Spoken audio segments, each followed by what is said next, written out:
Good evening, everybody! Welcome to round 14 of our 1986 F1 series, coming to you from Estoril, near Lisbon, in Portugal.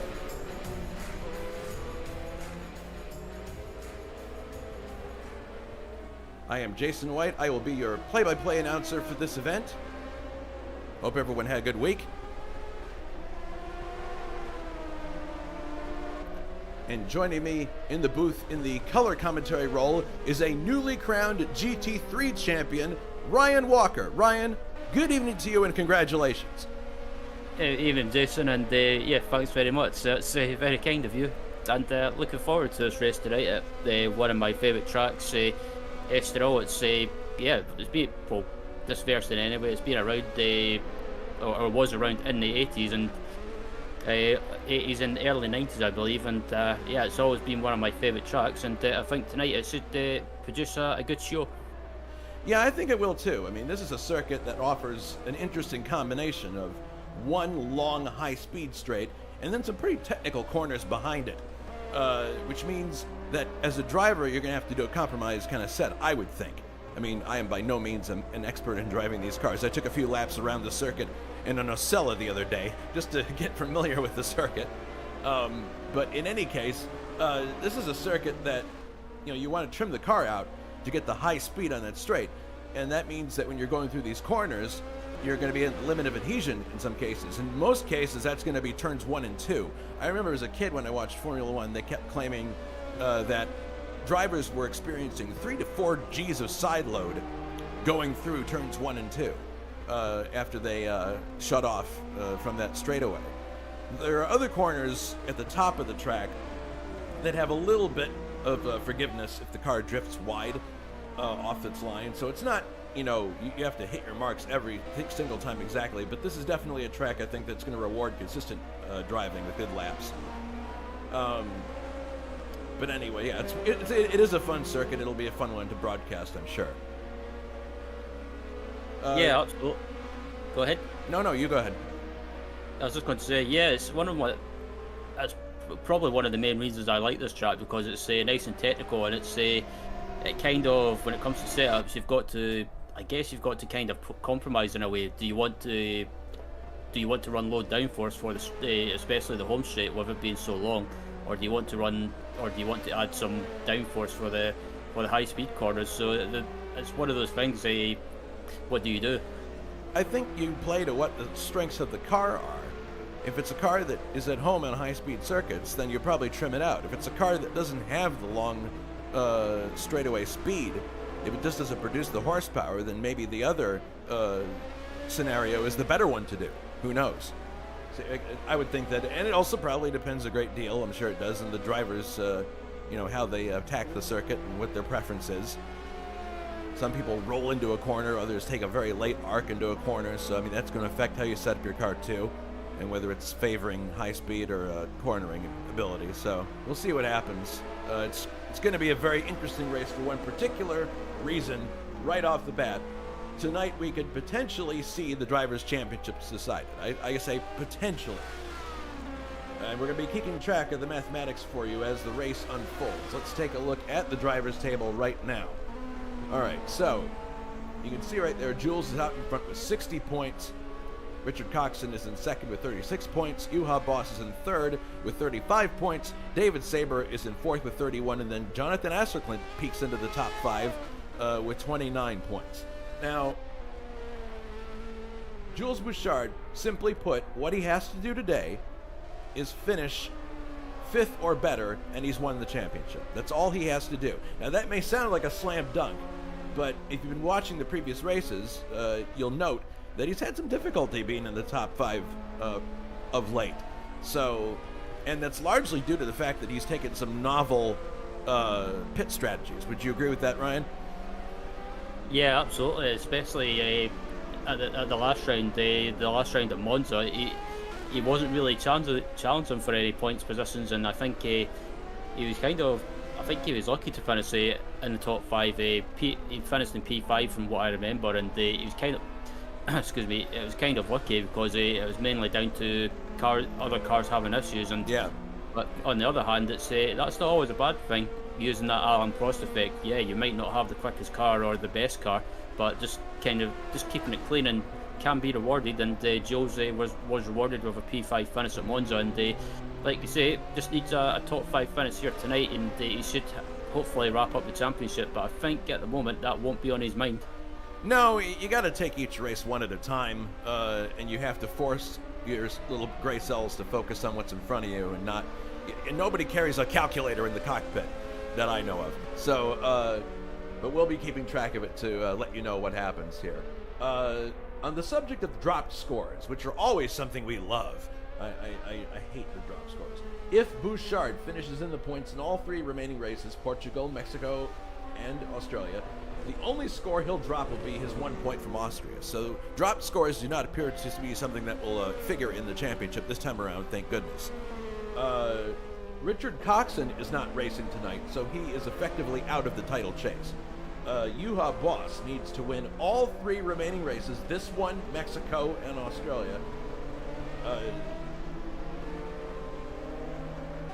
And Bouchard would also have to finish out of the points at least twice and score 1 point maximum once.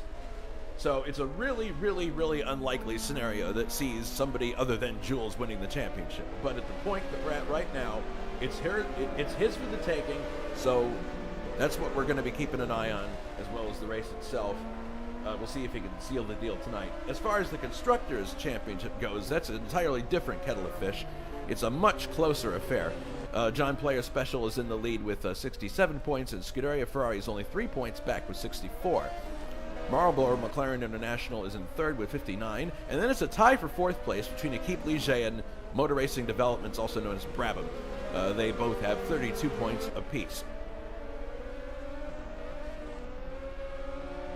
So let's take a look at some of the track action here. Maybe we can get a clean lap here with someone before we go to the actual race itself. This is Nicholas Kirsten, who's driving for Club AGS. He's coming down the long straightaway now, and now he's going to turn into the first turn. You see he dives down for the apex, sweeps back out. It's almost like an inverse version of Indianapolis. And then he goes into the second turn here, touches the curb just a little bit. The curbs aren't too daunting at this circuit. You can get a tire on a curb, and it's not going to kill you too much.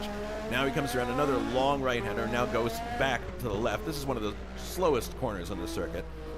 And now he's going to accelerate through a long straight section that has a kink in the middle of it right here. And if you have the car set up right, you can go through there flat out. Coming down now to a very tight left-hand section, just under this bridge, off to the left. And you can see there is a bit of elevation change here. Not dramatic, but it's there. And now heading uphill to another right-hand bend. This is likely a third gear corner for most cars. Into the turn. Pops out again. Now he's going even further uphill. Another right-hander up here. And yet another right-hander that leads into a quick left-hand bend. And then this leads into the semicircle turn that takes you back onto the main straight. And you kind of have to hold the throttle here. It's almost like a carousel type corner. Off of that corner, onto the curb there maybe. And now you're on the main straight, and that's 1 lap of Estoril.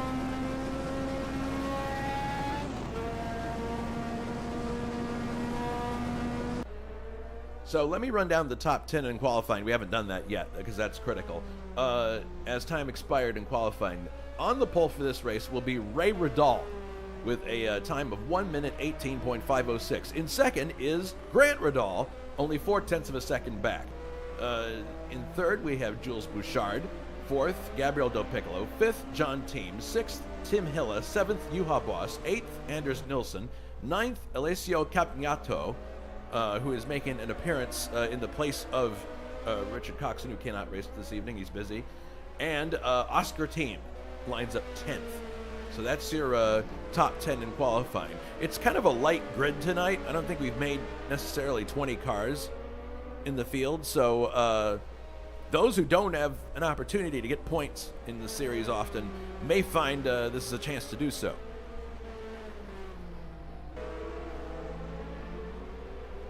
Drivers like who we're looking at on the screen now, like Michael Drexler, the Team Haas cars. They may find a chance to score some points here because of the slightly less field that we have.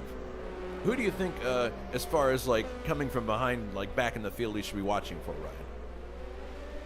Ryan? I'm not sure. I think obviously you've got Michael, the wrestler, in the field tonight, and obviously he's in the Haas, which is probably not the quickest car by any means, but you never know. He could be, if he keeps out of trouble, he could be rewarded with a points for us, because obviously these cars, from what we've seen so far this season, they are pretty notorious and can blow their engine when some of these drivers don't expect it. So I think reliability around this STL track is going to be a factor, and I think yeah, like you say, it might give some of these drivers that are making a one-off appearance a chance to score some points and shine as well.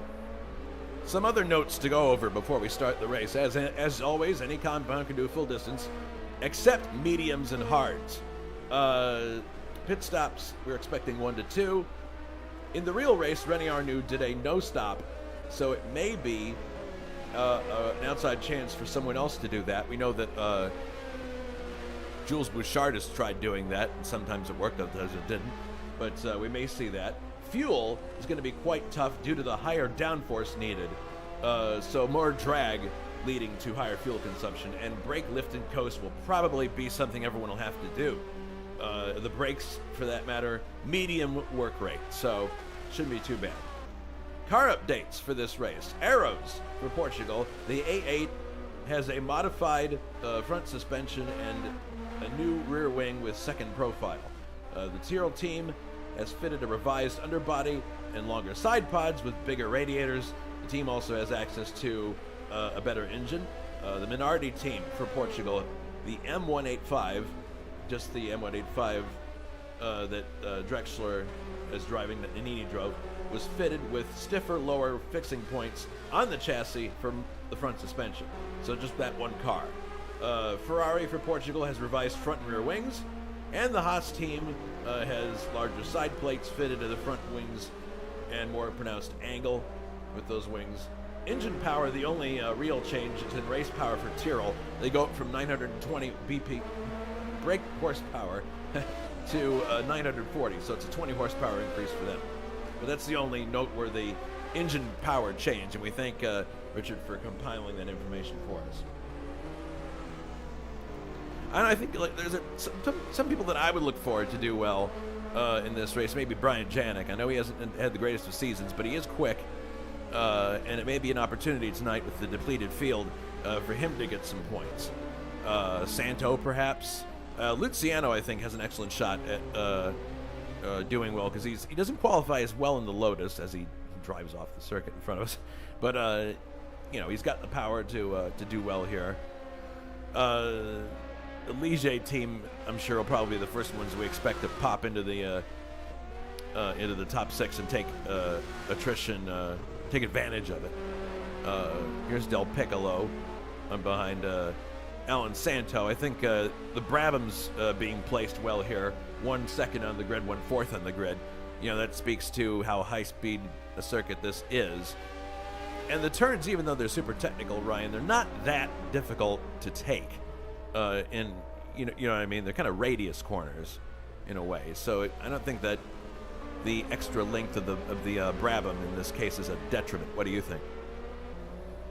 Yeah, I would agree with that. I think unlike other tracks, the Brabham might not be suited to them, but I think this SRL track and the way the corners are could suit this Brabham, and that Brabham could be right up there, especially with a driver such as Gabriel Del Piccolo at the wheel as well, and he's pretty quick as well, so he could be one to watch out for. But yeah, just thinking of going back to the championship as well. Obviously, Joe's, like I say, you might not be thinking about that at the moment, but what would you do if you're in Joe's position? Would you try and go for the win, or just try and maybe go for, say, maybe a top 3, or pretty much like a top 5 result, or do you try and go for the win? I think if I were in Jules' spot, I would just try to get a points result. That's all you have to do. even if he scores no points, we played this out with Juha via messaging earlier. Even if he were to score no points and Juha won all 3 races, he would still lose the championship to. If he got the 5th, it would be he would still lose the championship on an actual tie of points, because of the rules for that are more specific in the forum. I haven't looked at them myself, but they have to do with breaking ties, how many wins or how many starts you have, something of that nature. So all Jules has to do is just finish in the top 5, and I think that, based on the fact that he's starting 3rd, he has an excellent chance to do that. So why put yourself at risk? If I were him, I would play it conservatively and just go for those points and close out the season, and then he gets to go to Mexico and Australia without any stress. So 1 minute to go until we start the race. Who do you think is going to be the winner of this one? Well, that's a tough question. I think so many good drivers in the field, so many fast cars as well. I think if I was to pick a winner, I'm going to pick outside the box, and I'm going to go with someone like Anders Nielsen. I think Anders has a chance. My personal feeling, like looking at this, I would like to think that Hilla could pick up a win. He's been working very, very hard with that Benetton the entire season, and he's got speed. We'll see what happens. Maybe he can take care of the car well, and the attrition won't be so bad. Coming up with this series, I mentioned it earlier, the 15th round, which will be on November 12th, and that will be Central European time. The summertime goes away by that point, but it's Gran Premio de Mexico, round 15 of 16 on Sunday, November 12th. The race will start at 2000 CET. We will be on the air 15 minutes prior. Trivia question for you to consider. Who holds the race lap record for the original Grand Prix layout of Estoril? We're talking the layout that we're doing now, the one that existed between 1972 and 1993. Is it A, Damon Hill, B, Michael Schumacher, or C, Alain Prost? We will have the answer later in the broadcast. Now, clock's at 0, so we're waiting to see everybody pop onto the grid here and get underway. Remember that tonight we're doing 70 laps of the Estoril circuit, which equals 304.5 kilometers. All right, so we're going to the race session now. 70 laps are on the board. Welcome to everyone on YouTube watching the race today. Hopefully it'll be an exciting one, and potentially a big one, because we might crown a champion. We'll see. Going to the front, and there's Ray. Notice, too, that Ray is driving the one-off livery that only appeared at this track, the yellow and white Marlboro livery, as opposed to the red and white traditional. So it'll be easy to tell Ray from David Saber this evening. But that livery was driven by K.K. Rosberg in this actual race in 1986. So drivers are getting onto the grid here. And as soon as they start peeling away, we will go through the grid for you. Let's see how many we got here. We've got 22 cars. Okay, not bad. I saw earlier there were about 17 or 18, but it appears it's not the case. Ray seems to have an issue getting away from the line here. I'm not sure what that's about, but hopefully, yeah, it looks like he's going to get going okay. All right. So on the pole is Ray Riddall, Marlboro McLaren International in that very distinctive livery. Second, Grant Riddall, Motor Racing Developments. Third, Jules Bouchard, potential championship today. We will see. In John Player's Special Team Lotus number 11. Fourth, Gabriel Del Piccolo, Motor Racing Developments. Fifth, John Team, Equipe Ligier. Sixth, Tim Hilla, Benetton Formula. Seventh, Juha Boss, Scuderia Ferrari. Eighth, Anders Nielsen, Benetton Formula. Ninth, Alessio Campagnato, who is taking the place of Richard Coxon for this race. Cannon Williams Honda Team number 5. 10th, Oscar Team, Equipe Ligier. 11th, David Saber, Marlboro McLaren International. 12th, Alan Santo, Team Haas USA. 13th, Brian Janik, West Zach Speed Racing. 14th, Francisco Amaral in the other Cannon Williams Honda entry. 15th, Nicholas Kirsten, Jolly Club AGS. 16th, Owen Potter, making another appearance with us in the Data General Team Tyrrell number 3. 17th, and starting from the pit lane, Moises Pereira for the Minardi team, so I guess he just didn't get on the grid quite quickly enough. 18th, Barclay Aero's BMW entry of Bruno Chacon. 19th, Gilles Tow, back with us again, this time with West Zach Speed Racing. 20th is Mikael Drexler for Team Haas USA. 21st, Luciano Rocha, John Player Special Team Lotus. And rounding out the field, Johnny Aces. I believe he's here at the back simply because he just arrived at the end of qualifying. Had a busy day today. Hopefully he'll have a good race. And look for him to rocket up through the pack pretty fast in his Scuderia Ferrari. That is your grid. So here's Ray Radal in the semicircle, getting close to the grid here. This, of course, is the time when you want to steel yourself. And what do you think? We got an interesting dynamic here, Ryan, of Ray starting alongside Grant. What do you think that's going to do, if anything? I don't think I'll do it.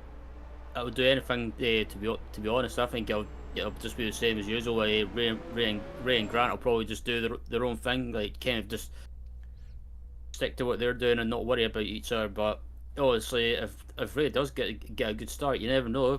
Grant could play a bit of a rear gunner. Yeah, it's possible. We'll see what happens. All right, so the cars are coming onto the grid now. Ray and Grant are stationary. On the left there in the white and yellow is Ray Radal. On the right-hand side, the blue and white number 8, that is Grant. And behind the yellow and white McLaren is series leader Jules Bouchard. And starting behind the other Brabham. Okay, here we go. Starters orders now. Stand by for the start of the Portuguese Grand Prix.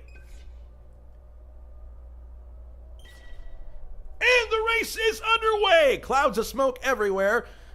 Looks like, oh my goodness, Ray did not have a good getaway, and Jules goes right into the lead, taking Grant with him. As they go to the next, or rather the first turn, I'm just so fixated on Ray going backwards. That was a surprise. But he's all the way back to 10th place, so a disastrous start for Ray. Jules is in the lead, followed by Grant Radal. So a fantastic start, exactly what Jules would have wanted to happen starting this race. As the cars stream through the corners at the back, it looks like everybody has got through the first corner. Oh, there's spoke too soon. There was a spin. I believe that was Nicholas Kirsten. He's gotten away. Moises Pereira exiting the pit lane and joining the race in last place. So he's got away. So if you're Jules Bouchard, that couldn't have gone any better. It just looked like, I don't know if it was gearing or what, or reaction time, but maybe that slow getaway that we saw in the parade lap was kind of a telltale, Ryan, because he just seemed to creep away from the line. Yeah, I'm wondering why he got such a slow start off the line. I wonder if I'm just guessing, but I wonder if Ray just never gave enough revs off the line and they just basically bogged down. Probably, but here they come now, down to complete lap number 1. In the lead, Jules Bouchard. Grant is second. Juha is third. So Juha's made an excellent start. Fourth is John Team. Gabriel Del Piccolo's dropped a spot to fifth. Nilsson is in sixth. Tim Hill is seventh. Alessio Campagnato is eighth. Ninth is David Saber, and 10th, Ray Radal. So that was an incredibly costly start for Ray, but we'll see if he can get back through the field here and start contending. But here's Jules being shadowed by Grant. And the one person here on the track that actually has a shot at the championship is behind them in the form of Juha Boss. Juha was telling me before this race, it's a really just, it would take an incredible sequence of events for him to even challenge for the championship, let alone win it. So, oh, what? Sorry to interrupt, but both Williams are in the gravel. Who? Both Williams and they're in the gravel. Was it Alessio and oh my goodness, you're right. And Francisco Amaral. Amaral in the gravel, And just now emerging from the gravel is Alessio Camminato. Let's see if we can find out what happened here. Goodness, they're both in the gravel. That's not what Frank Williams wants to see. Both of his cars in the kitty litter at once. Let's see if we can figure out what caused this. I think this is the left-hander at the end of the kind of quasi-back straightaway. Maybe they just both misjudged the corner. Let's see. Oh no, actually, this is turn 3. So Alessio Camminato coming through here. Runs wide, goes into the litter, so that's a pretty straightforward incident. He didn't leave himself enough. He didn't hit the apex and got into the gray. And as he's trying to get away, you have his teammate run into the kitty litter, which is strange. So not a good start for the Williams team. They're now down to 20th, and I believe Amaral is out of the race. Amaral might have cooked his engine trying to get out of that kitty litter, which is entirely possible if it's dense enough. But Alessio is still going in 20th place. And look at this, Grant Radal goes into the lead now, sweeping around the outside of Bouchard. Let's see if we can get a replay. It happened a ways ago. Let's see if we can see. It looks like he might have just out-dragged him on the straight. Let's have a look back here and see if that was the case. It's the most likely scenario. But I'm not surprised that Grant would try to assert himself early. And if you're Jules in this case, I don't think you want to make a big deal out of it. Yeah, here it comes now. Yeah, he just out-dragged him on the main straight. He popped out. There he is. He pops out. Oh, whoa, he almost hit the pit wall in the process. That's not good. But pops out, gets that first place.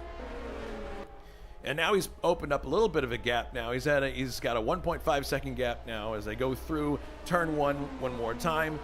And then here it comes. Look at this. John Team trying to take the position away from Juha Boss. Can't get it done. Del Piccolo is in 5th. Nilsson 6th. So it looks like as far as keeping the cars clean, everything worked out okay. But Grant now in front very definitely of Jules Bouchard. So question is now, is Jules going to fight back? My guess would be no. There really is no point when you think about the championship. He needs to just maintain. If he can just maintain being in the points, then he's got the championship. So, but Grant asserting himself early. You think that was a case of him just turning up the boost and saying bye-bye? Yeah, but quite possibly. I mean, Grant's got nothing to lose at this point. I mean, he pretty much can just try and go for it, build a bit of a gap. But I think Jules is thinking the big picture as well. He doesn't want to try and get into a big fight with Grant as well. And behind Jules, he's got about 5.8 second gap to John Keane in third place. So I think Jules just needs to just play it sensible and just pretty much try and keep it clear of this first half of the race, and then towards the end, if he's still in contention for the win, he might try and go for it. But at the moment, I think Jules has been very, very sensible. It's the smart thing to do.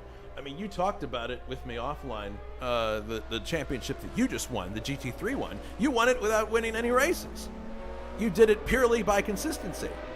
And not to say that Jules hasn't been a winner this year. He's been a multiple winner. But when you're in a position like this, it is tactically far smarter to just say, okay, fine, I'm going to let Grant go. I don't want to get into an accident.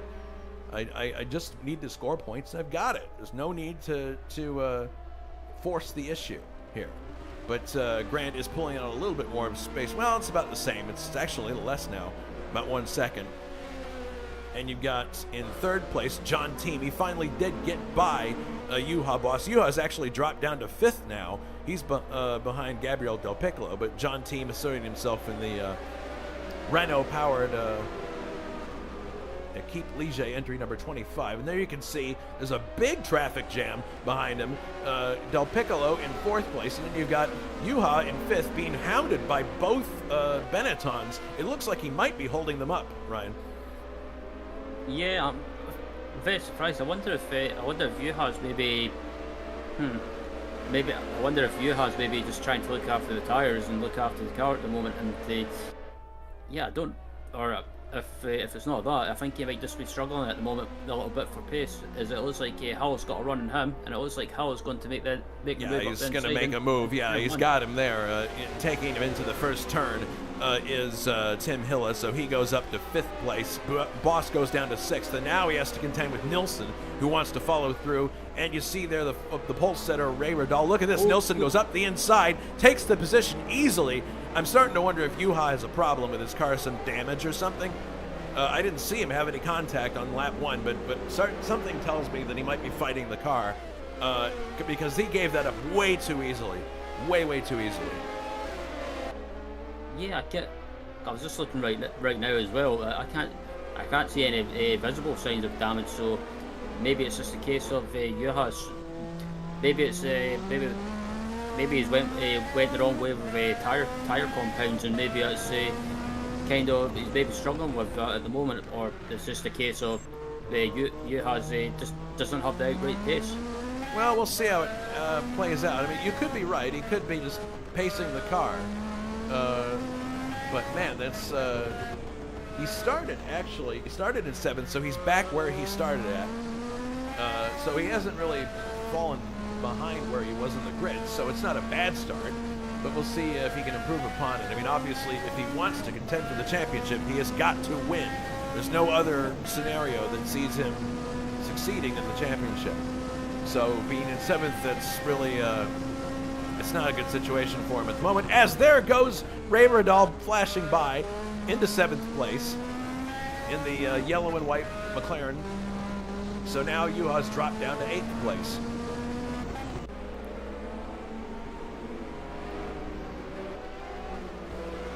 And now look at this. John Team is caught up with Gabriel Del Piccolo. Or is it Del Piccolo who caught up with him? I think it's the inverse. John Team's actually gone backwards now into 4th place, and Del Piccolo is rising through the ranks. So we've got a Brabham leading and a Brabham in 3rd at this point.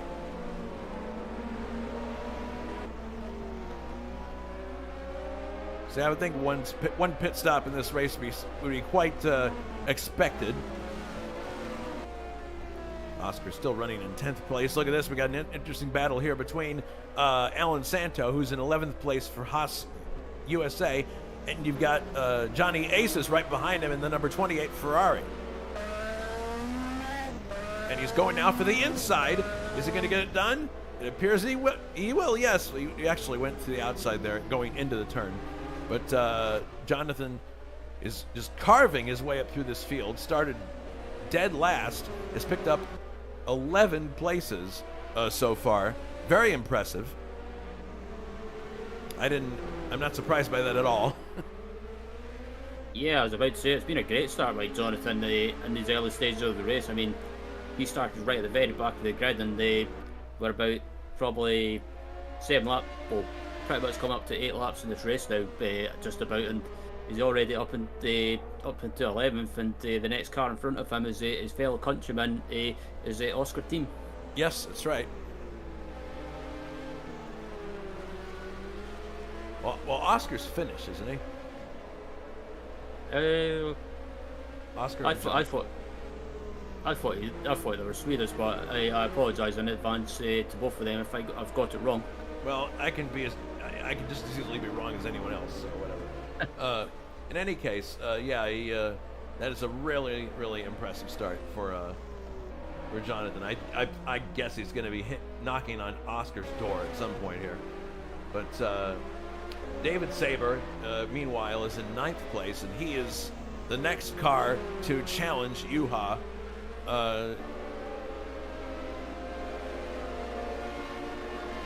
And a little further up the road is his teammate, Ray Radal. So, yeah, it'll be interesting to see how things play out with Juha. He did surge at the start, but when he got down to it for the race pace, it just wasn't matching other people's. But here's Ray. He's staying in the slipstream. He wants to get by. I'm sorry, that's David Saber. Is he going to pop out here? No, he's just having a little look-see. And downshifts going into turn 1. But he's right with Boss right now. So we'll see what's going on. There are 21 cars still running in the race right now. So we've only had one retirement, that being Francisco Amaral after he ran off into the kitty litter. Look at this, Saber right with Boss now.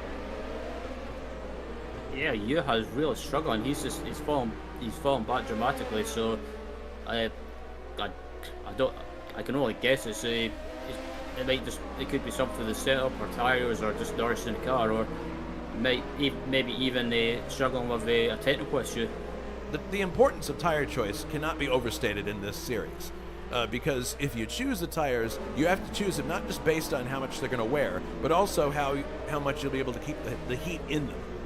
If you can't drive the car to get enough heat into the tires, if you're driving too slow, then the tires won't grip. They won't do what they're supposed to do. By the same token, you can't drive cars with grip that's going to go away quickly and overheat the tires if they're too soft. So it's really hard to pick the right compound in this series. You're thinking of both heat and wear both at the same time. Yeah, absolutely, and that's the other thing as well. You've got to set the car up. Like some drivers might try and set the car up for the compound that they're going to use for the race.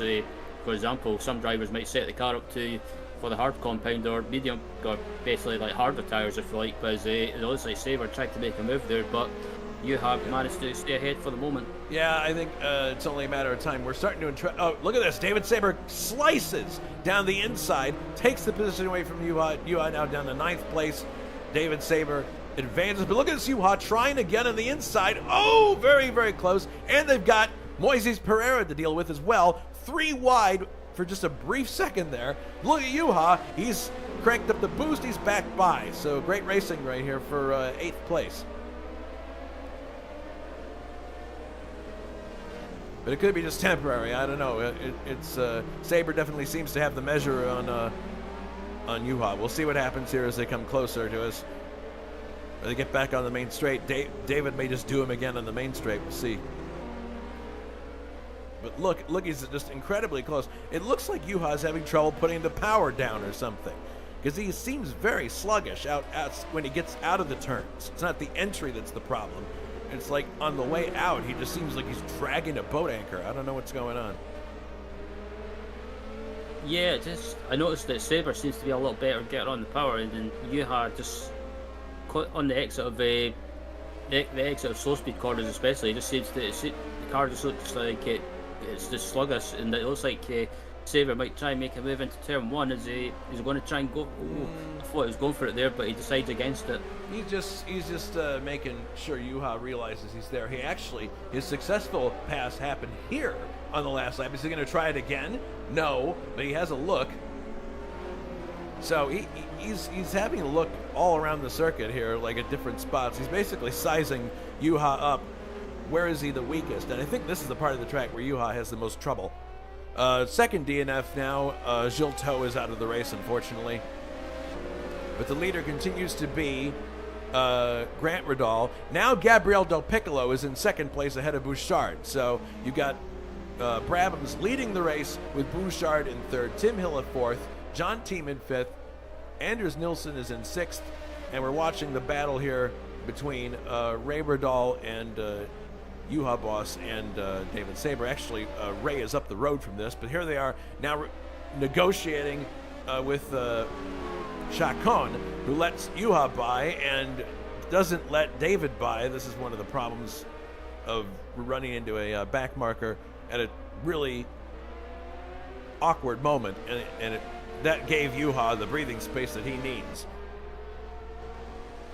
But as we go back to the front, Del Piccolo now in second place. Bouchard might have made some kind of an error, because he's quite a lot down on Del Piccolo. He's 3 seconds behind, actually. So something might have went wrong in terms of he might have made some kind of mistake. But that just further underlines for me, Ryan, that he needs to take care of the car. There's no sense in going bonsai in this race.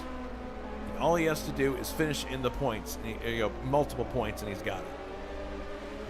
Yeah, absolutely. There's no point trying to overdrive and trying to keep up. Just stick to his own thing. And I know some people find it boring, but they may just try and use that Alan Prost strategy of just scoring points. Yeah, I mean that really is what it's about. There have been instances, like you mentioned, where people have been like, well, you just won a championship with no wins. K.K. Rosberg won the 82 championship with no wins. Tom Sneva won the 1978 USAC championship with no wins. So just because you don't win races doesn't mean you're not a championship contender.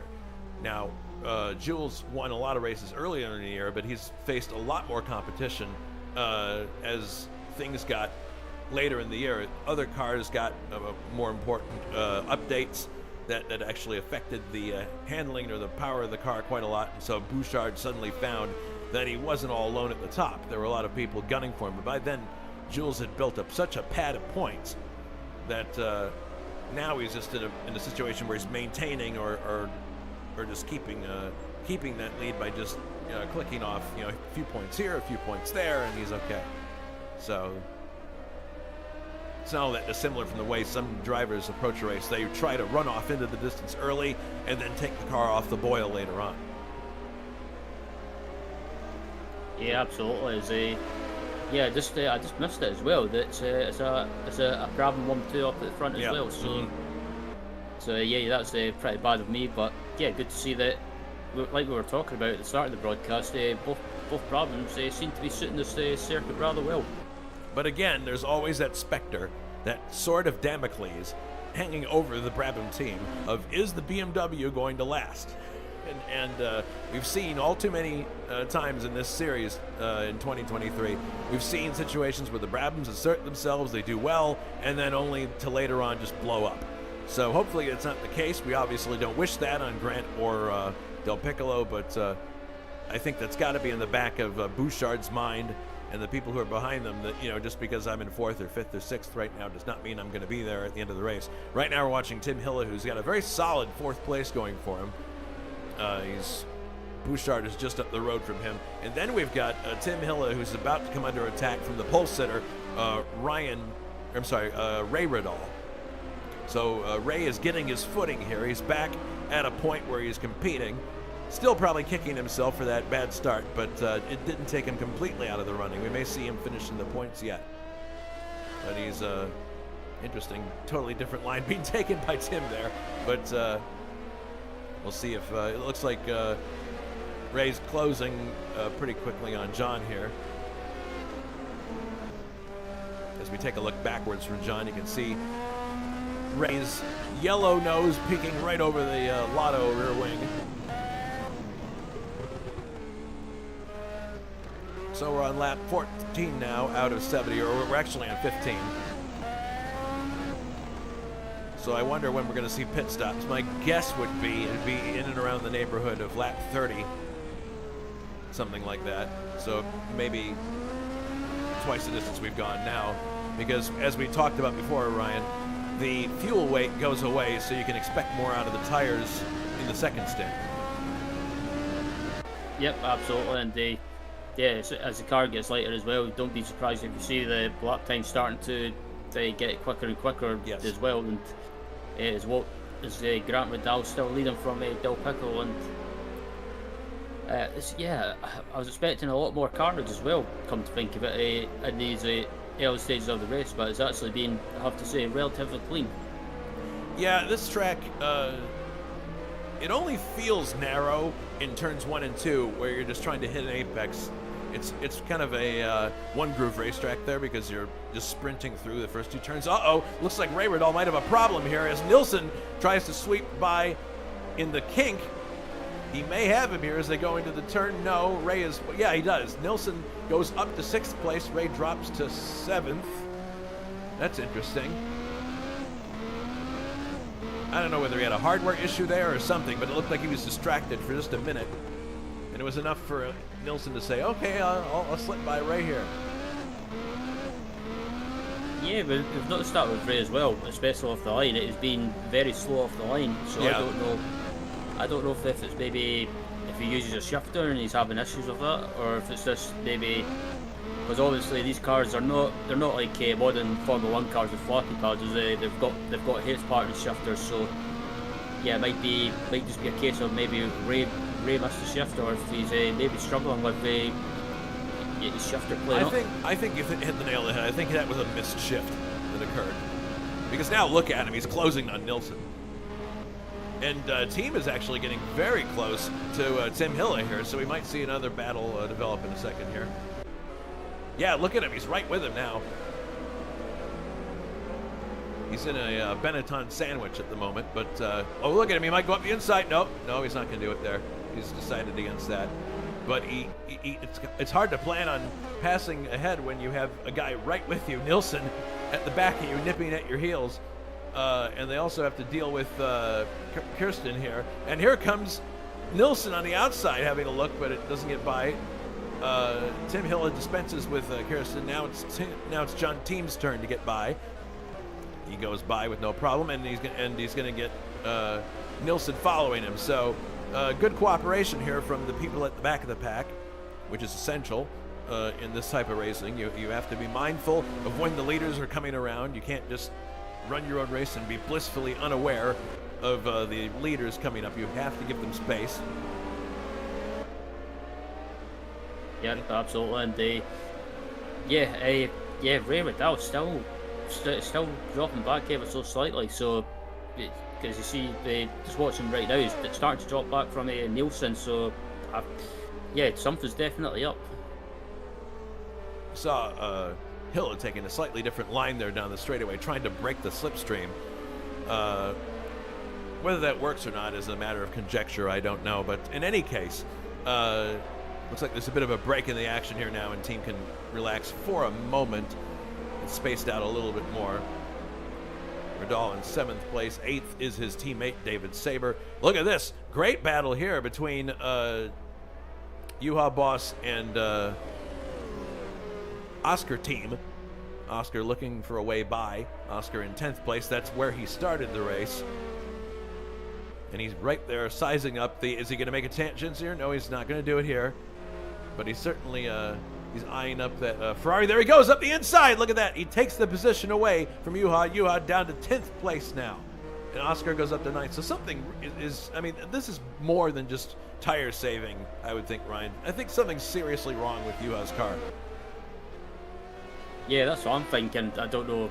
Yeah, Juha's definitely struggling with something. What he's struggling with, it's remains to be seen. But yeah, it's not like him, because normally Juha's right up there challenging in the points. Yeah, I mean, he's let several cars by without even putting up a fight.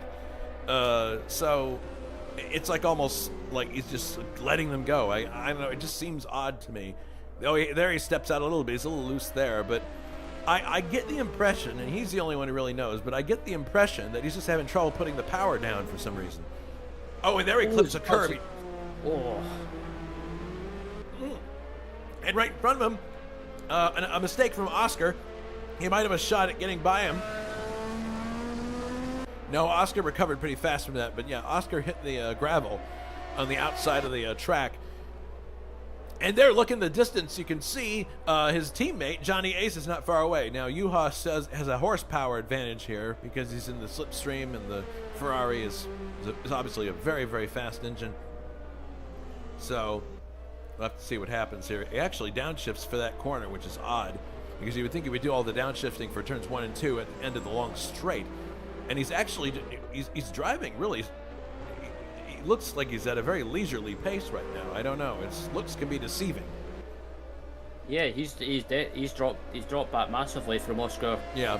So I don't. Yeah. I'm not sure what could be going on. In the background, I just watched in the background as well. You can see his teammate Jonathan. So I think if Jonathan catches up to Juha, I think Juha will just let him go. Yeah. At the front, things remain the same. Grant Riddell is in the lead. Del Piccolo in second, so it's a Brabham 1-2. Championship leader, Jules Bouchard is in 3rd place. 4th place, Tim Hilla. 5th, John Team. 6th, Anders Nilsson. 7th, Ray Riddell. 8th, David Saber. And right now we're watching Juha fade backwards from Oscar Team, which really quite surprising. If you ask me, but there's lots of action up here with Tim Hilla and John Team, as John Team's trying to take advantage of the traffic situation. It is absolutely nutty back here as everyone tries to scramble by.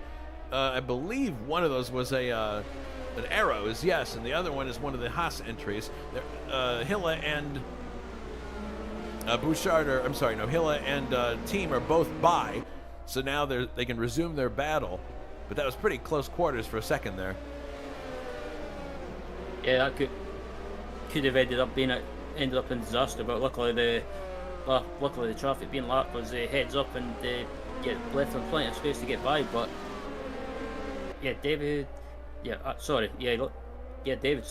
still inside the top 10 as well, teammate to Ray Riddell, and I think if David rather. Oh goodness! David's run off the course for a second here. Let's show this in replay.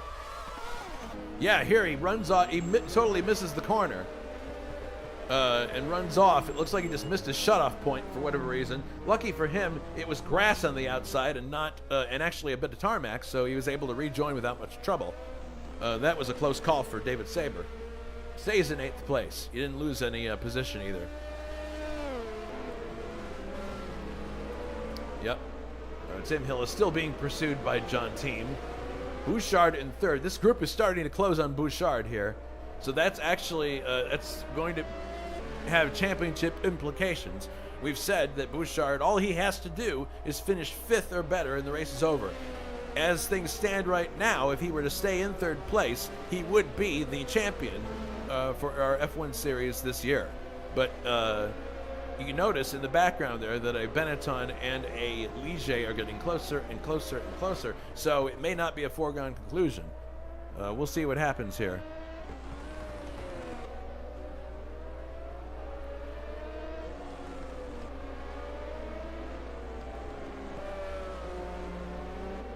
Depends where Juha finishes too. Right now, Juha's in 10th.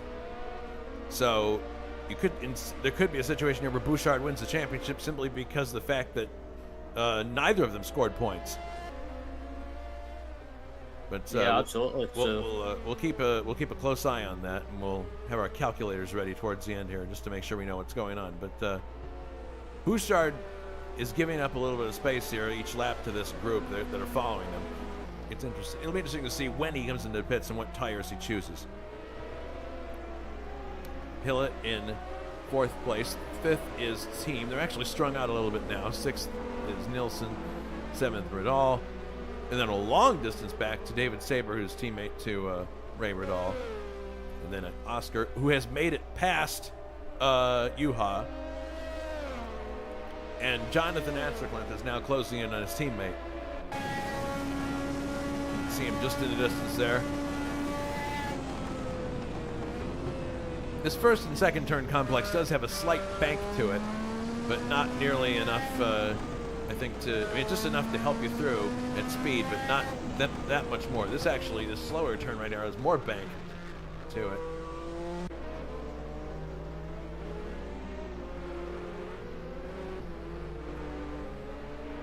So there are 18 cars still on the leader lap. Or actually, hang on, wait a minute. That's not true. There are 13 cars on the lead lap.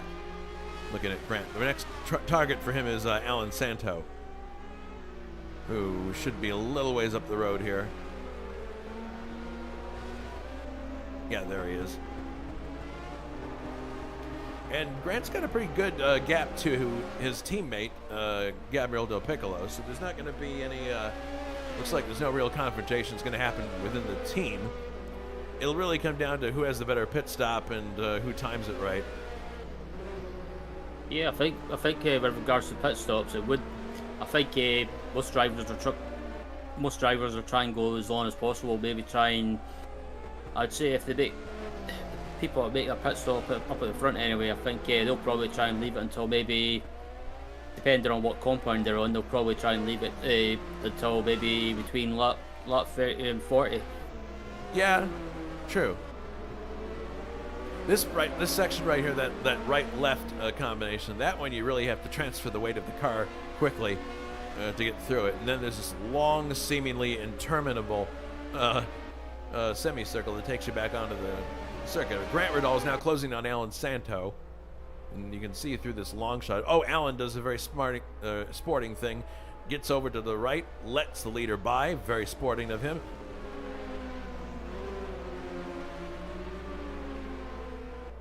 And there's a Ferrari there, actually, too. That's interesting. What's going on there? There's, in the same shot, is that, can't be, is it Yuha? It is.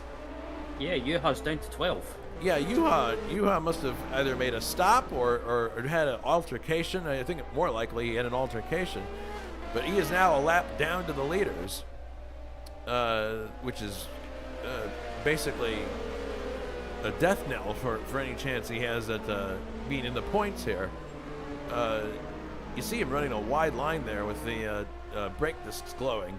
But yeah, he is officially a lap down, so something happened. He must have had an off somewhere, or just something isn't quite working with that car. It'll be interesting if we can talk to him after the race to find out what transpired to make his car so sluggish.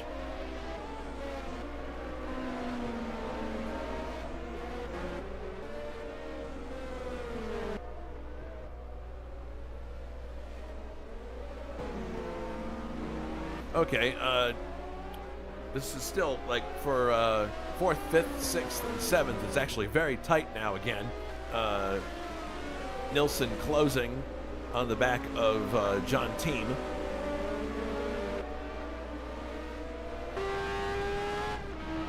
Yeah, you can see him just ahead, John Team and Tim Hilla. So it's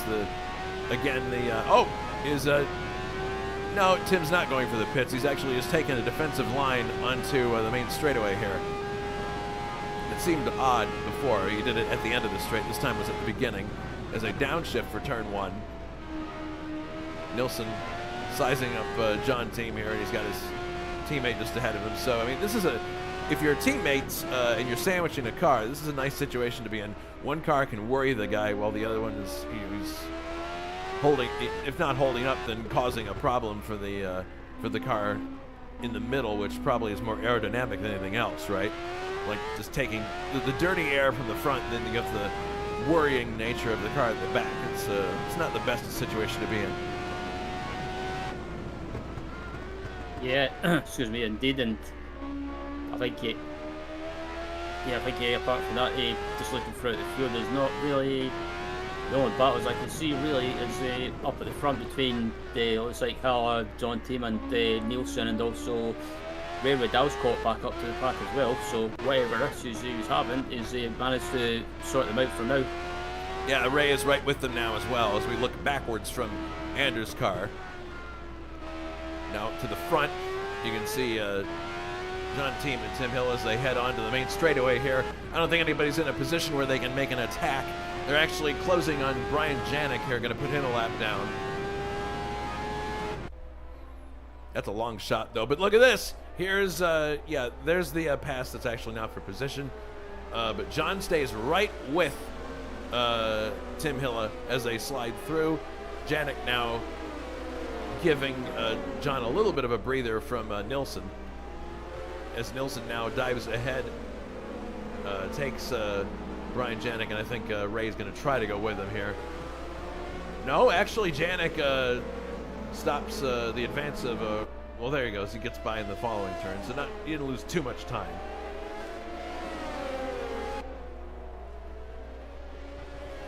And Bouchard maintaining 3rd place here. He's kind of holding station there. It doesn't look like he's losing or gaining very much on the group behind him. No, it's basically constant.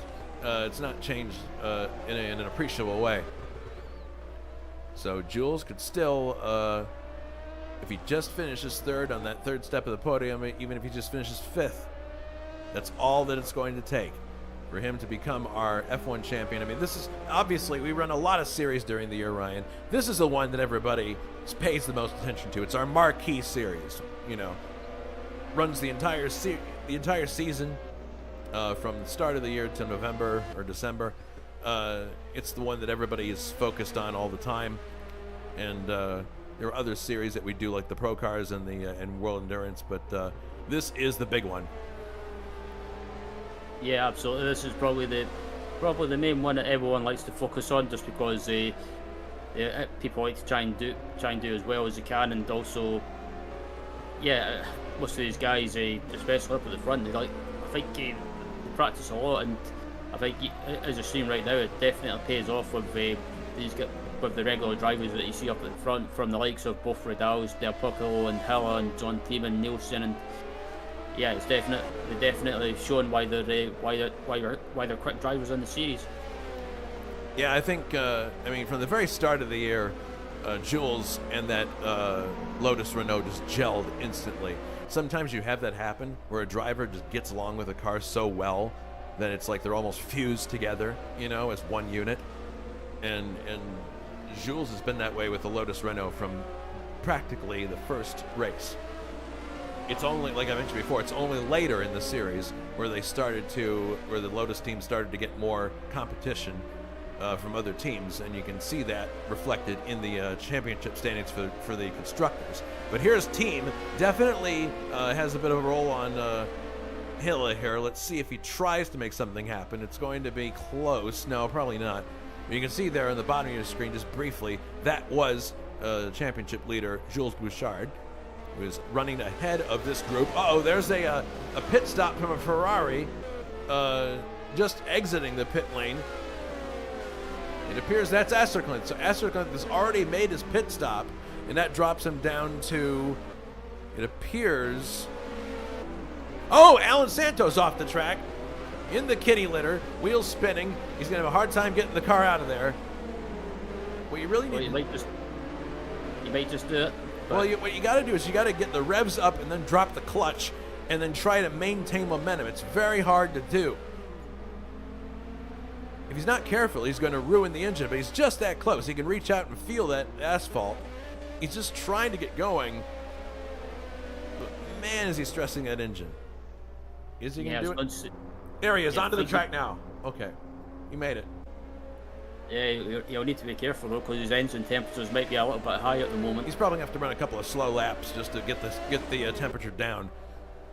But engine temperature is so critical with these cars. They can overheat so easily if you're not careful. That's why we like to keep them on the grid as little time as possible. That's why you see the pole-sitting car creeping to the line as slow as possible, so he stays on the grid for the smallest time possible. But Santo back running again. Yeah, it was Juha who stopped, I believe. Or no, that's not true. It was Asserklint, because he is all the way down. Where is he now? He's 20th now. So yeah, Asserklint made his stop. I'm surprised at how many positions he lost, frankly, in that stop. But he should be good for the rest of the race. It's a little bit earlier than I would think. His next target up the road is actually Chacon. All right, Rocha in 15th, battling with Drexler here for 14th. This is a pretty good battle right here. Not a points battle, but still looks good. I think Rocha might be able to take... oh my goodness, there's a huge blow up. That is, I believe... Well, it's one of the teams, obviously, but pulling to the side of the road there and stopping. It's Oscar. It's Oscar. Oscar has blown his engine in a spectacular fashion on the main straight there. So that's one Ligier gone, unfortunately. Campiato, we haven't talked much about him. He's a driver that we remember back from the HSO days. This is a guy who hasn't raced a lot with us recently, but he saw the opportunity when Coxon was not going to be available for this race and took up the challenge of running the Williams, which is not the easiest of cars to drive, even though it's quick. And he's doing pretty well for himself. In 9th place, that's where he started, so circulating, doing a pretty good job. Stegler 8th, Riddle's in 7th, and we still have this ongoing battle now. You've got John Team now ahead of of Tim Hilla. So you have the two Benettons running nose to tail, and then Ray right behind them here. But it looks like Nilsson might make an attempt here to get by his teammate.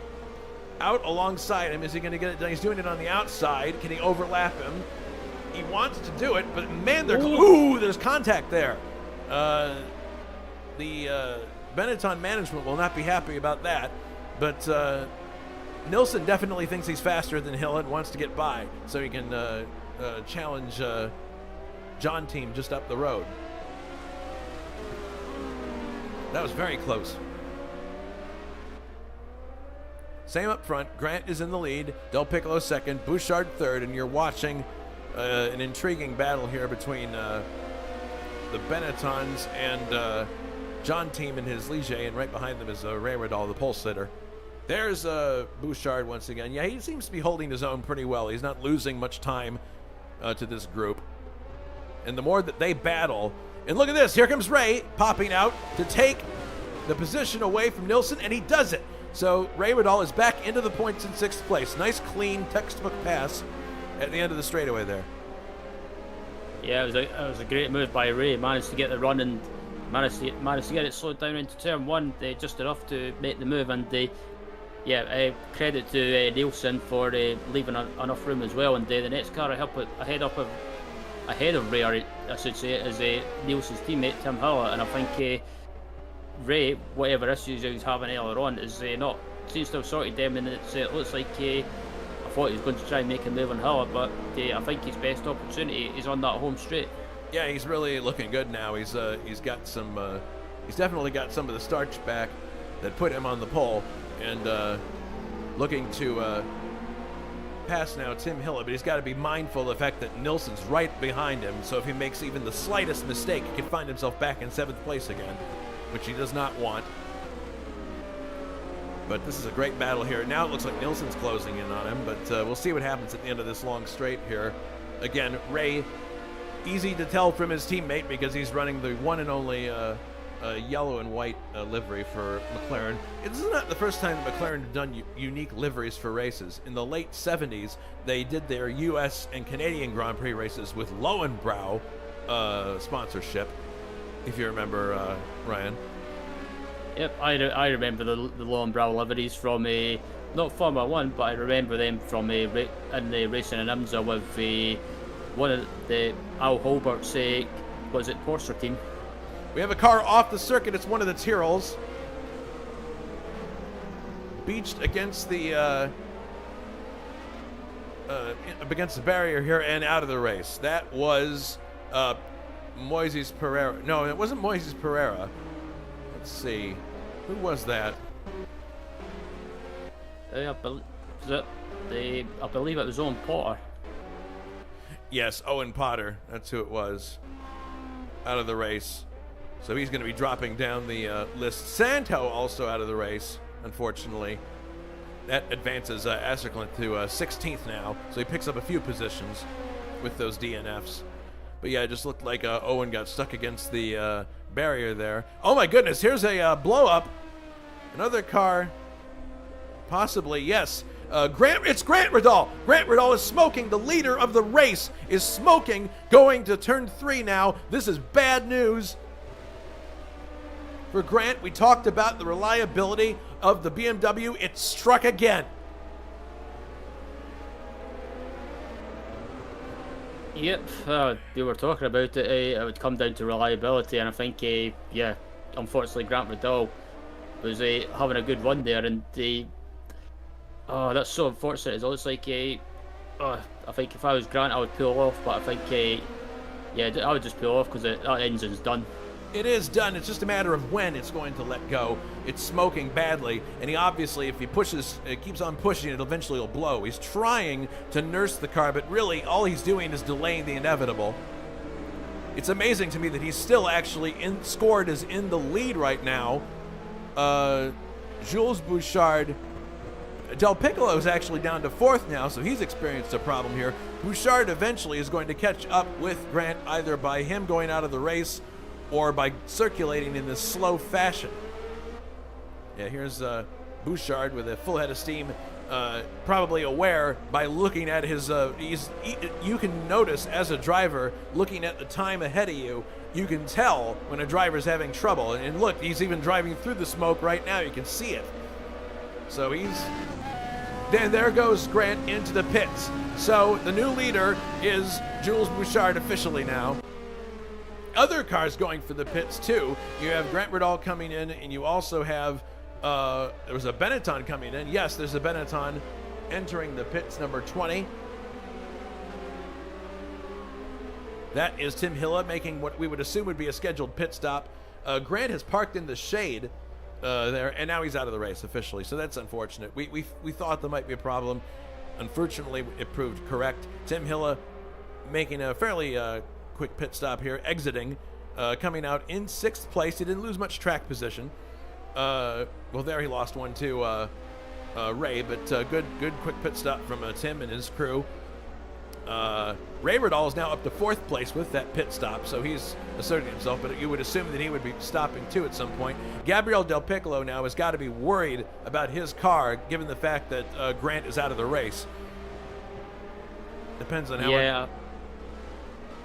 If I was if they're sitting together on the same channel, Discord, TeamSpeak, or whatever they might be using, I think if you're Grant, you should be telling Gabriele to just be careful of the engine, and maybe if he has to, just turn down the boost to look after it. Yeah. But now you've got Renault engines in 1st and 2nd. And there you go. Here they come. Here comes, I think that was John Team. Yes, it would be. He's the only remaining Ligier, so it has to be John Team. Let's see what tires he goes for here. It appears he is going for the green tires. Either the softs or super softs. There he goes, exiting the pit lane. He's in 5th still as he exits. Looks like he's going to maintain 5th, so not a bad pit stop in terms of track position. David Saber still in 6th. Hill is 7th. Campignato is now up to 8th with these pit stops, but he's probably going to have to pit soon as well. He goes another lap. And Juha Boss is clawed back up to 9th with all these pit stops. The real loser on the pit stops so far has been Johnny Aces. He tumbled down the order. So, and there's Rocha. Rocha has an issue. Luciano Rocha is running slowly. Not sure what that's about. He came out of the corner and let a bunch of. He might have just been letting people by who were lapping him. I don't know. It looked perilous at the time, but then on reflection, probably just him making room. Yeah, he seems to be going okay now. And there's Drexler going for the pits, so another pit stop.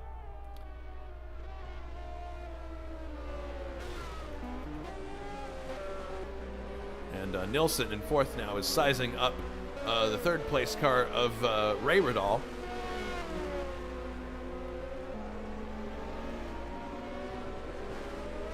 I'm sure Ray is feeling a lot better now that he's back up towards the front here, doing what he knows he can do with this car.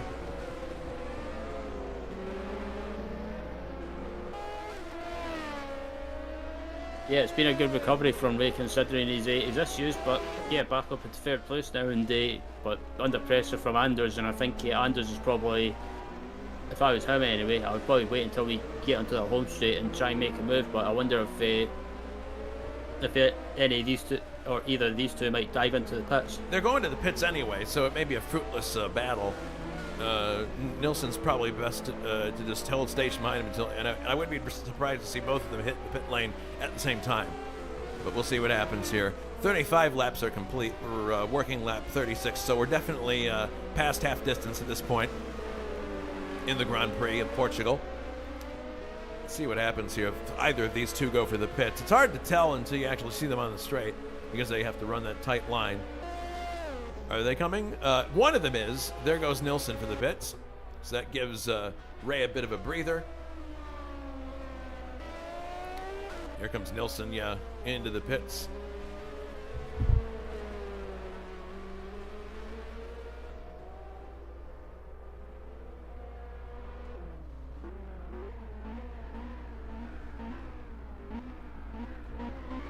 Look at those brake discs. They're glowing when he's even stationary. There comes Anders out of the pits. In 5th place. John Team 4th. Ray is 3rd. Jules is now 1st. Del Piccolo is in. Del Piccolo is now in 1st. So Jules must have just made his stop. Just prior to this. And he is now running 2nd. So We'll see if Del Piccolo dives for the pits yet. I don't believe he's pit yet at all. Does not have a wrench logo on there. He dispenses with Chacon, both running BMW engines.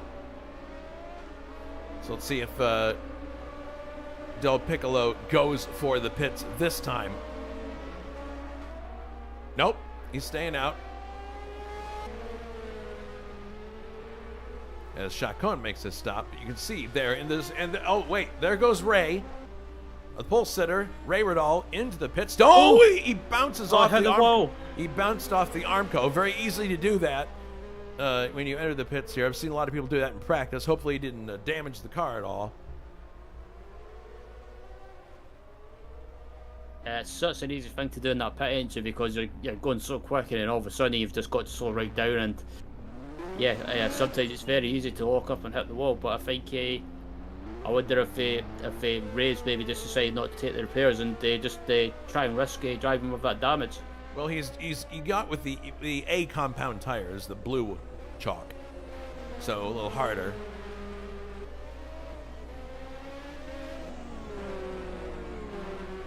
Because you're pulling a lot of G's around here, and you're asking a lot of the tires to grip through these corners. That doesn't surprise me that people have harder compounds on their cars this particular race. But that drops Ray all the way down to 6th. Still in the points. His teammate, David, is just ahead of him here. Then Nilsson is in 4th, team 3rd, Bouchard in 2nd. We're surmising that he made his stop. And Del Piccolo is in 1st. Is Del Piccolo going to stop now? No, Del Piccolo stays out. Coming up to lap one of the Zach Speed cars here. It's Janik. So they come into the first turn, second turn. There's Bouchard. Still, Bouchard is in an excellent spot here in 2nd place in the race. And his nearest competitor, Juha Boss, running 8th out of the points. It really is looking like if things stay the way they are, we could be crowning the champion tonight. We will see. We will not count the chickens.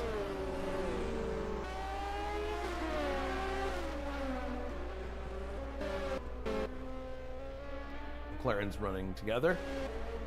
Campiato is up to 7th now with some of these stops, so unless he plans to make a stop himself, that's pretty good. He might actually end up in the points if there's more attrition. Yeah, it's been a good recovery from him, considering he was at lap 1 or lap 2. He was beat from the gravel. You're right. I've forgotten about that. He was in the gravel with his teammate, and here he is, 7th place. So, yeah, it's pretty impressive. I'm trying to remember the kind of drives that he did when back in the old days when we were at the other league, and I do remember him being a very competitive driver in a variety of series. Here is a yellow flag in this section. What's going on? Somebody in the kitty litter. It is Michael Drexler. Oh no.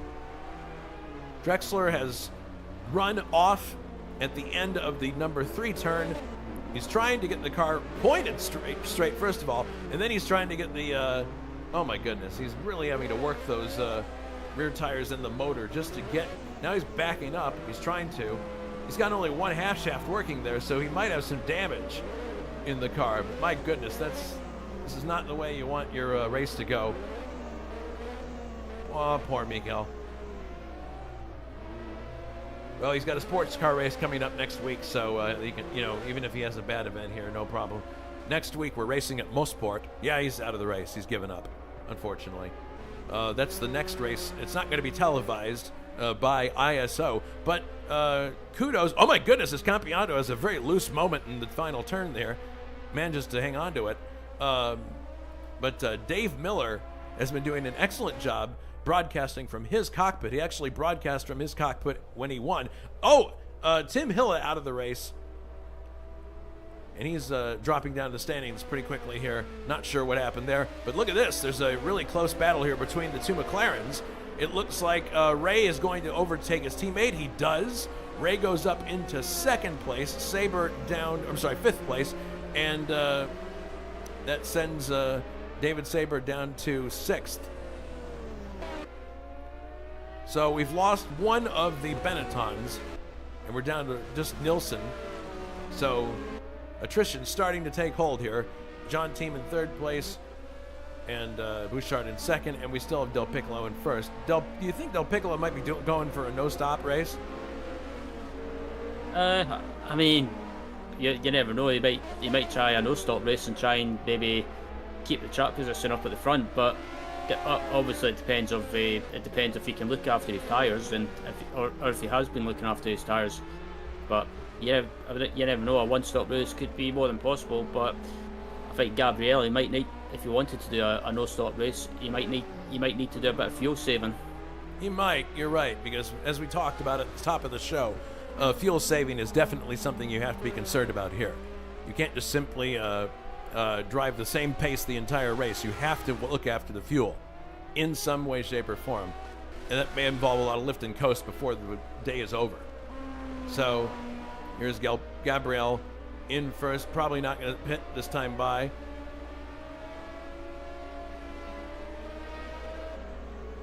Nope, he has no interest in going into pits.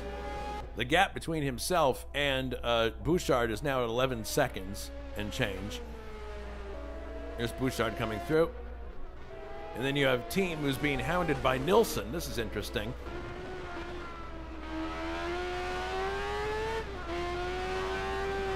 The best passing opportunity on this track, obviously, is at the end of the long main straight. But we've noticed that people have been able to overtake in the backside in some creative situations.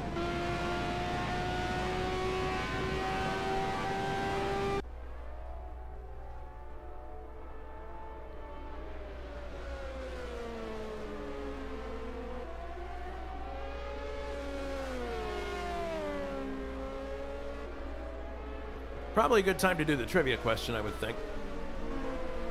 Get that out of the way. Ready? Yep. All right, so the trivia question is, who holds the race lap record for the original Grand Prix layout of Estoril, the one we're running today, 1972 through 1993? Is it A, Damon Hill? Is it B, Michael Schumacher? Or is it C, Alain Prost?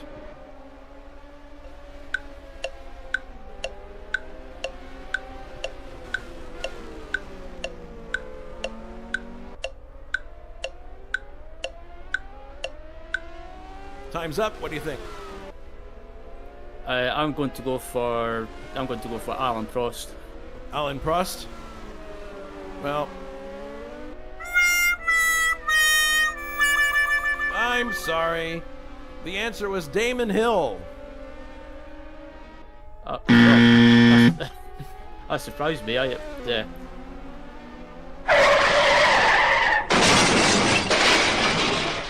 Yeah, Damon Hill in 1993. He finished. I think he might have won that race, but in any case, in 1993, he posted the fastest lap, 1 minute 14.859. All right, back to the race. I got to use all my wrong buttons. Thank you.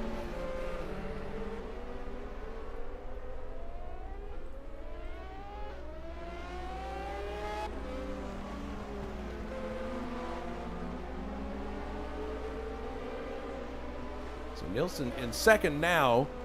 Oh, interesting. Bouchard's down to fourth. Of course, we go for the trivia question. We miss whatever happened. Maybe that was his stop that he took just now, and he just made a mistake earlier. But in any case, Jules is now down to fourth, and he's being hounded. Well, that was actually not for position. This is Ray Radal, who's in fifth. So Bouchard's got some space. John Team is in third. Second is now Anders Nilsson, and still Gabriel up front. So I'm surmising that there was a pit stop there. You can tell actually by looking at Jules Bouchard's lap times. Yeah, that last one right there, it appears, 53 seconds at the head of the Sector 1. So he made a stop. So that was it.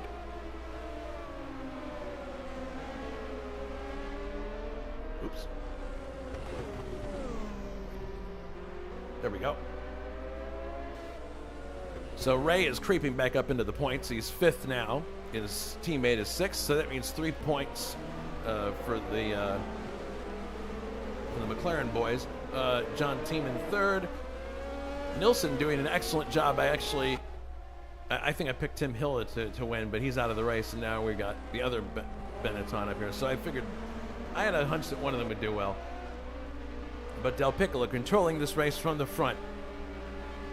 So just to remind everybody where we stand with the points situation, as now it looks like Juha is going to go a lap down once again in a minute here. In any case, if you look at the driver's points, Jules is in front with 60 points. According to the statisticians in the ISO numbers department, Jules can wrap up the championship today if he finishes 5th or better.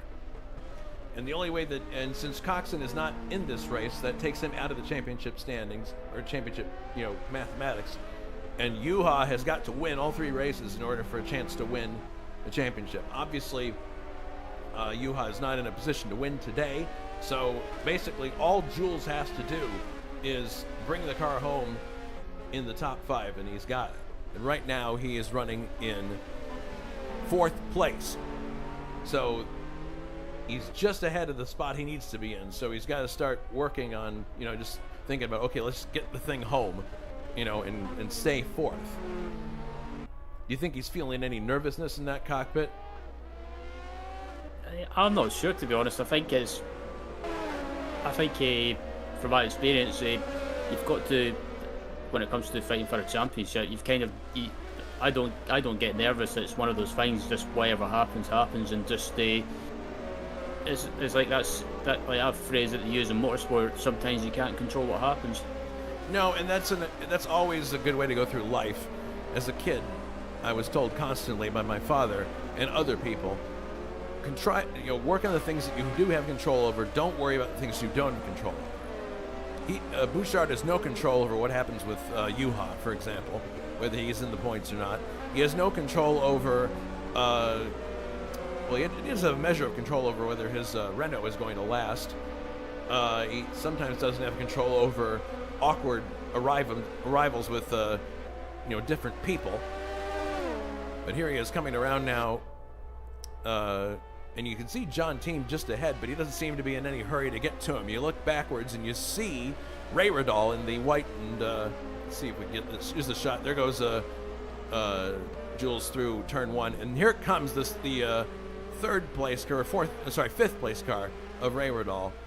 So he's got quite a distance between himself and Ray. He's not in any immediate danger of losing that 4th position. So. And incidentally, if Jules were to finish 5th, and let's say magically somehow Juha wins all 3 races, it would still be Bouchard's championship because it was ended in a tie at 62 points. But that doesn't seem to be a scenario that's going to happen here. All Jules really has to do is drive this thing like a Cadillac and get it home. No point in doing stupid stuff. No point in unnecessary risks. Just get the thing home. Manage that gap to Ray. And he's got it.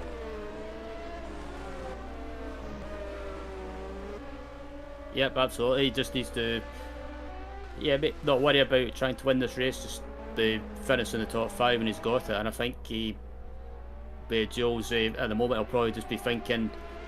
He's probably getting to that stage of the race. I've heard the real life drivers talk about it, trying to get to the end of the race, and maybe that's when they start worrying a little bit about if there's any issues with the car, or if they might start worrying a little bit about possibly blowing the engine. But I think Jules at the moment is just we know what Jules has been like in the past. He's always been, I guess, depending on who you ask, he's always been known as an aggressive driver, but today he's been one of those drivers just thinking of the long game. Yeah, he is. He's thinking the long game. I think that's pretty clear. The way he's driving today, he's not driving with the same aggressiveness that we saw earlier in the season. It's a very different tact that he's taking, a very appropriate one. Now, it'll be interesting to see if Nilsson can cut into the lead of Del Piccolo. Right now it's 41 seconds and change. But it'll be interesting to see if he can actually reel him in. They're both using the same BMW engine. Different chassis, different drivers. So we'll see if he's able to mount a challenge before the race is over. We're working lap 46 now, about to start 47. John Team running third. And he doesn't seem to be making too much of an impression on Anders. And then you got Bouchard, who's actually... Bouchard looks to be closing on John Team here. You can see them in the long shot on the straight. I don't know, maybe, I mean, it's nice to have that carrot out in front of you. Something to aim for. Not that Jules necessarily has to pass John Team. He can win the championship from where he's at. But we'll see if John can hold off Jules.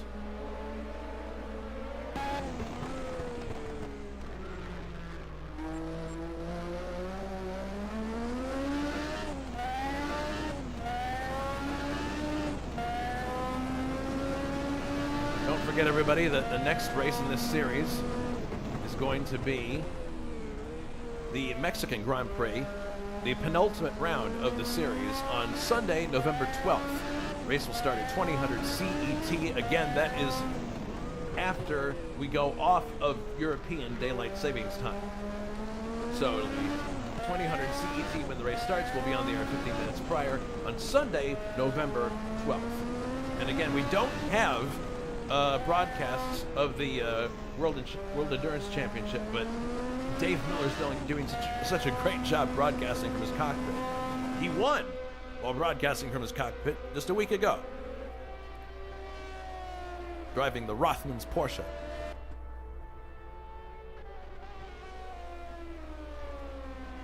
And I know you haven't probably been watching that series too closely, Ryan, but it is difficult, I'll tell you what, in its own way.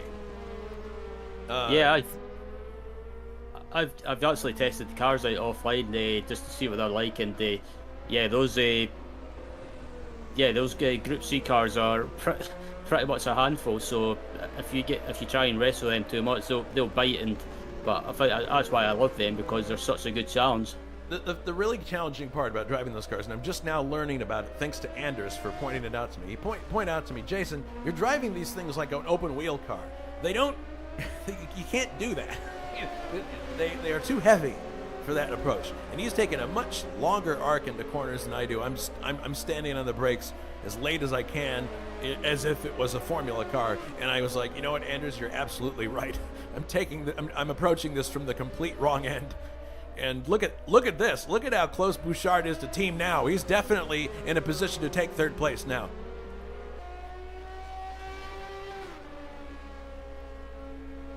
But in the actual race situation with those cars, you have to you want to be able to use the top end boost. And in order to do that and save enough fuel to meet the regulations, you have to gear the car ridiculously high.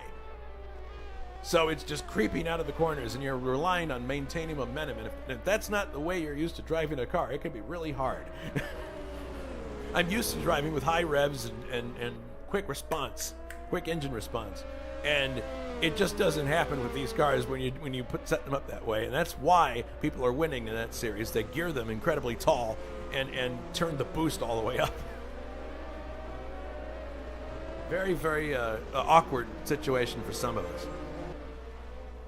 Yeah, that's the thing I find as well with the open wheel cars and the, say, Group C cars or basically prototype cars, for example, is having to adjust and trying to readjust and tell my brain that they drive completely different.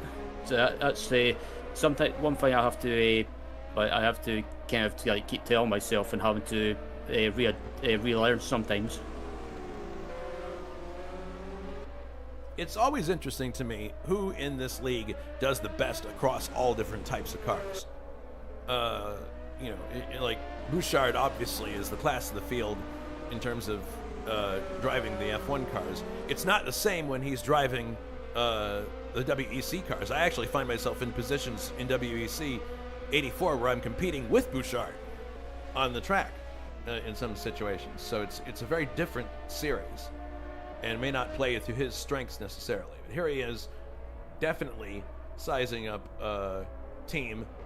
The irony is he really doesn't need to engage with Team right now. He can stay where he is and he's fine for the championship. But on the other hand, maybe you just don't want that blue car in front of you obscuring your view. Yeah, that's one thing as well. But with Bouchard, if he catches up to team, it's one of those things he probably doesn't want to get involved in a scrap. But on the other hand, he could be Bouchard. Could be quicker than John, and I think it looks like Here it comes. Joe's. Yeah, I was going to say it looks like Joe's is just going to make a move, or it's a matter of time before he makes a move. You better be careful. He doesn't want to lose a front wheel here on a pass that he doesn't even really have to do. Long game, long game.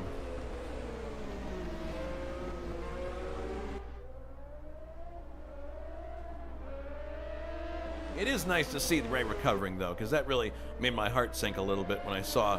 Because I think that was the first pole he's had in this series, and I saw him coming off the line. I'm like, oh man, it just didn't happen.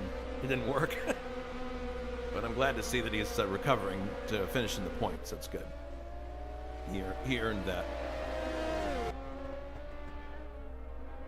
Actually, it looks like a team is responding here. That was a bigger gap between him and Jules now as they come down the straightaway. So John team must have turned up the boost a bit and responded.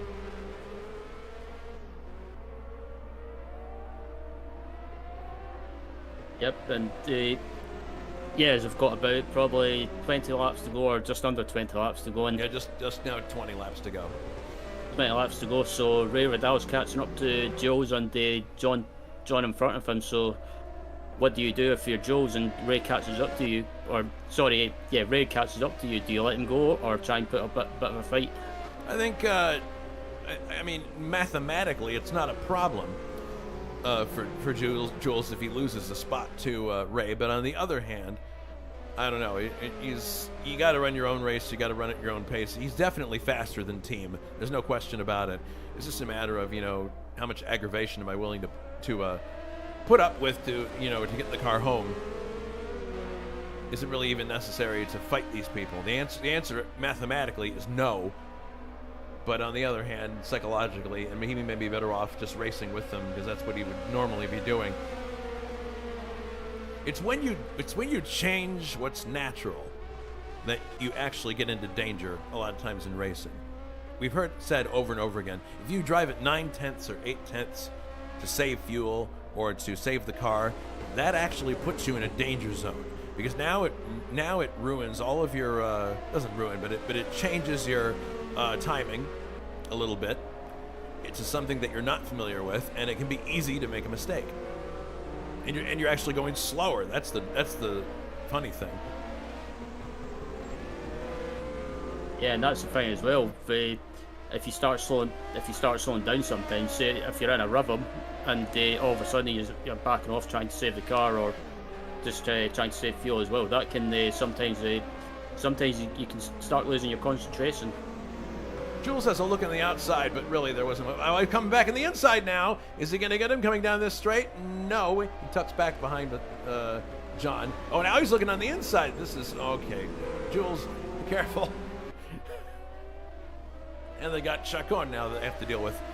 So that might that's going to make, I don't know, Chacon's pretty good about getting out of the way, but still, it's one more variable. There they both go by, and he's going to let Ray it by as well. So good job for Bruno there, not becoming a factor in a important battle here. Del Piccolo still out in front with Nilsson in second. It looks like that gap isn't changing too much there, but here comes our championship leader. There's kind of a snake going down the straightaway there, everyone trying to stay in the slipstream.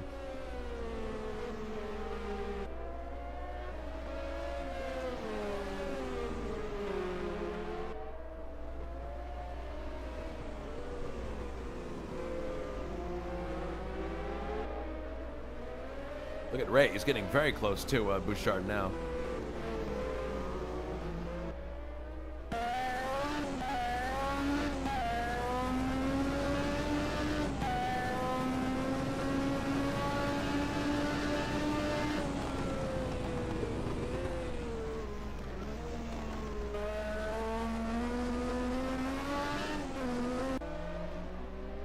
Yeah, now suddenly it's well, I don't know.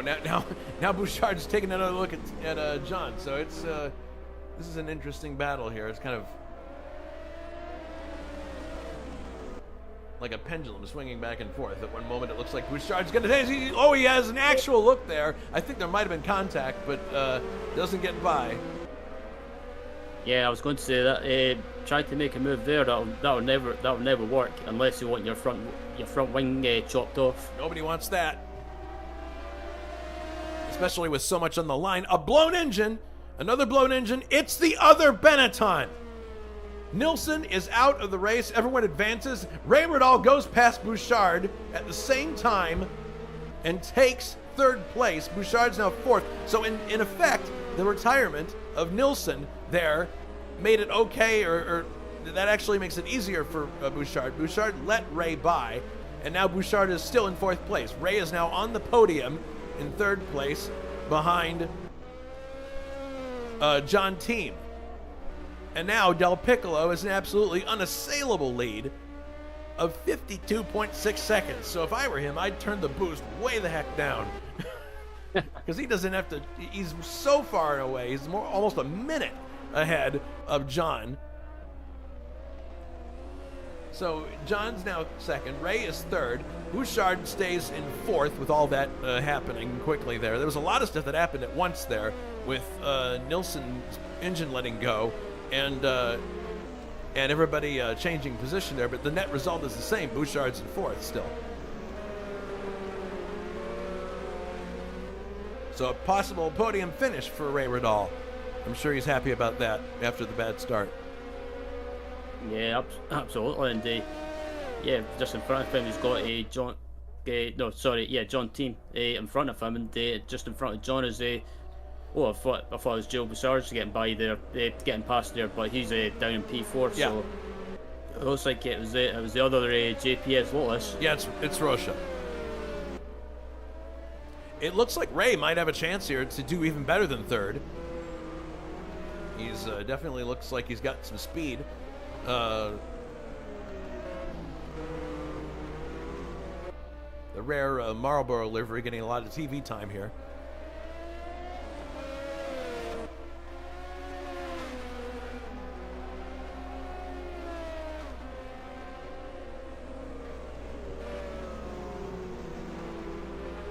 We got to keep an eye on Del Piccolo, though, because with that BMW engine, anything can happen.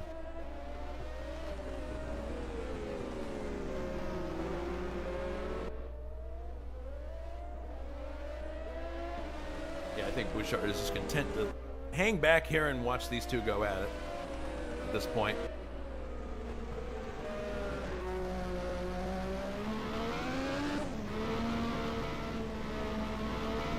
The other McLaren is running in fifth, David Saber, and Eliseo Cambiato now, taking advantage of all the attrition, is up into sixth place. And Boss is in seventh. Still out of the points, but who knows? If there's another, if Bouchard is in the points where he is, it won't make a difference, but in any case, Juha has not given up. He's been giving it his best, even with a car that looks like it just wasn't cooperating with him. Watching right now, Ray shadowing John Team at some point. It looks like John is a little loose, squirrely coming off the corners. He's got that thing trimmed out. Yeah, I was going to say, I think it looks like he's probably using less downforce, so yeah, it could be why. Maybe his rear tire's starting to drop off as well, possibly. Well, Ray is definitely looking like he might have a chance here. Not on this corner, but on the straight maybe.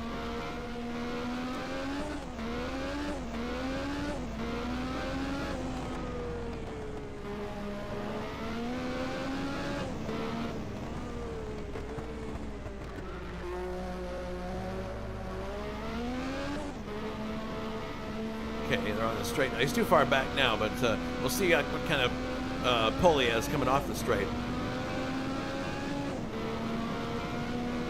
They're about even at the moment, but I think on the backside of the course is where Ray has got the measure on John at this point. Oh my goodness, John runs wide there. The car just slipped out from underneath him a little bit, and that allowed Ray to catch up. But yeah, it looks like John's having trouble hanging on to the back of the car.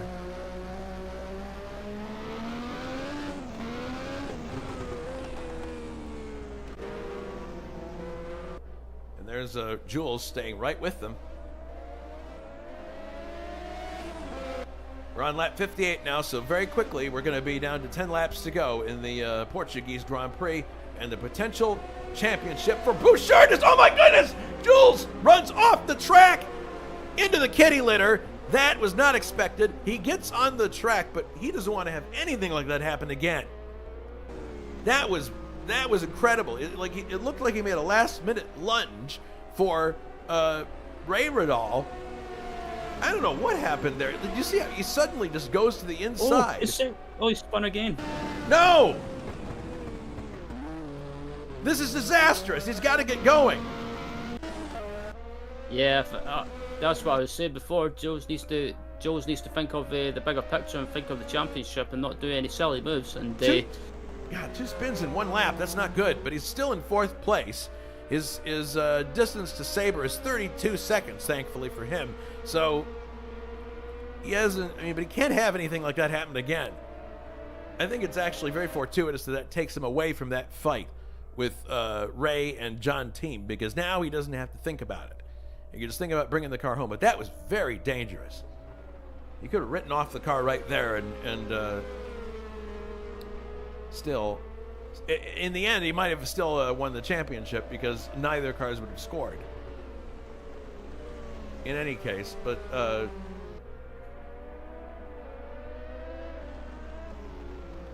take a look at the points chart. If that were the case, if he were to actually go out of the race and Juha not score any points, right now Juha is 7th.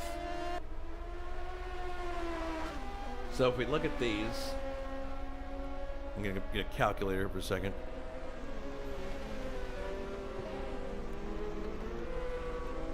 Or wait, hang on. 35 plus 9 plus 9 equals 53. So it's still, if neither of them finish this race, Jules will still be the champion. So, given the points, it really is a situation where Juha has to win everything. So, well, now I'm going to hear about commentator curse. Juha out of the race. So that basically cements it there. It happened a while back. I'm not sure what it was, but something went wrong.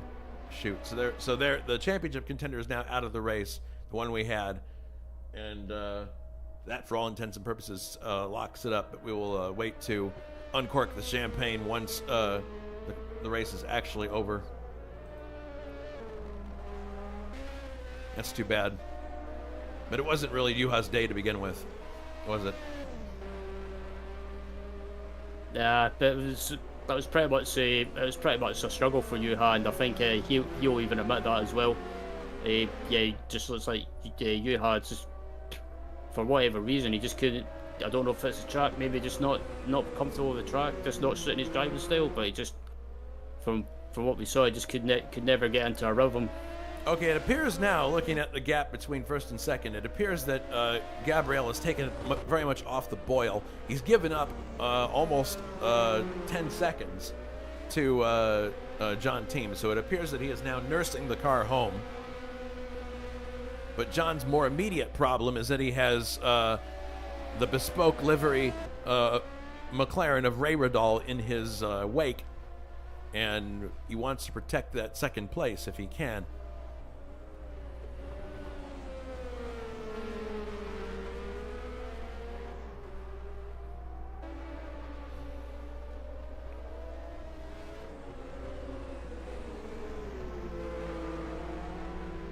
Yeah, I was going to say it's a pretty smart race run by Jules, but then those 2 spins in 1 lap, kind of surprising. But hopefully he's going to bring it home for his sake. And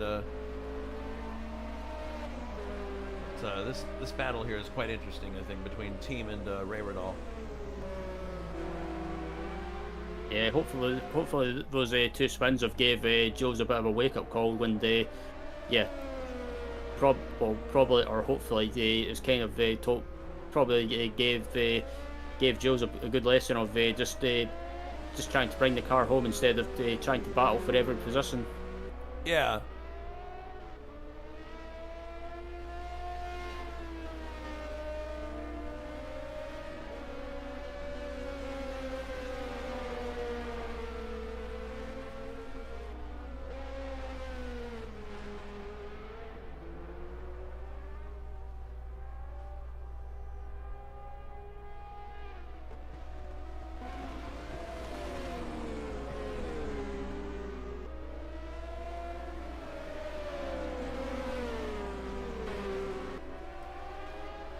So now they have a car to deal with in traffic here, team, and but again, it's Chacon, and he's been very cooperative, and he just lets them both go by, no problem. But Ray definitely sees a chance here to advance to second place, and if he can't win, and actually the space between Team and Del Piccolo continues to drop. It dropped another 10 seconds. Del Piccolo is now only 38 seconds ahead of Team. Still a gargantuan amount of time. I don't think Team has a shot at winning the race, but Gabriel is definitely doing the technically correct thing at the moment. He's not going to press, because he knows what happens if you try to do that late in a race with a BMW engine. You are courting disaster, and he doesn't want to do that. Not when he can see victory in sight. The unreliability is really what did in motor racing developments early on, both for Grant and GDP. But, you know, at least they could pick up some good wins here and there and have a good showing. You know, that's essentially what they're racing for at this point, not the championship.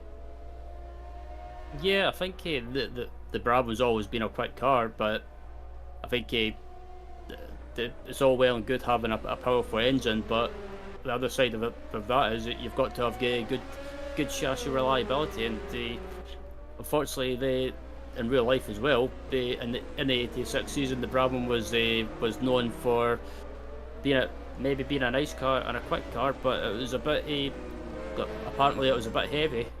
Mm-hmm. Yeah, heavy race cars don't typically do well. That's an important. Not when you have a field full of light cars, and the whole point is to make the car as light as you can.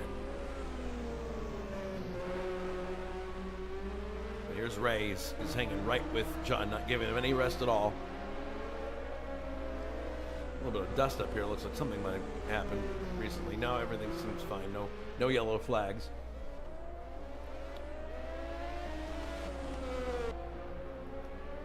Del Piccolo's distance is firming up now. It's still 38 seconds, 39 seconds, so looks like he's kind of maintaining the gap now.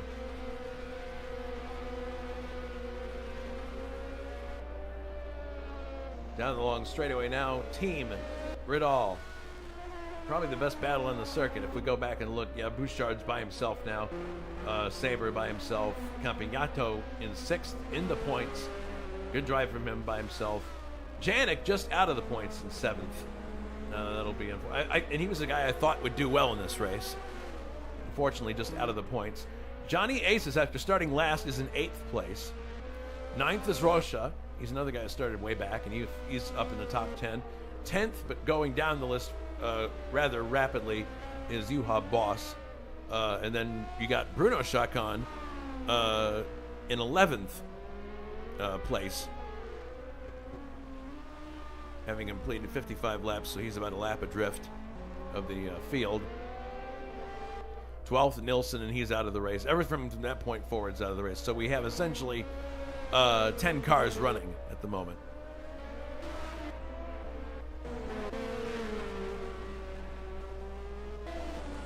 Going back to the battle now between Ray and John Team.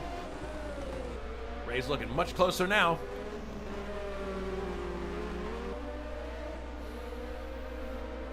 Yeah, I think if he gets close enough to John, he might try and make a move into turn 1, but I don't think he's going to be close this time around. Not this time, no. I wonder if Ray possibly is maybe saving a bit of fuel, and then maybe with a couple of laps to go, he might try and make his move. Possibly. Second turn, you can see how it really becomes a one-groove racetrack for everybody in 1 and 2. It's a little less so in 3 and 4. Got another car that they have to lap up here. Who's that? I can't see.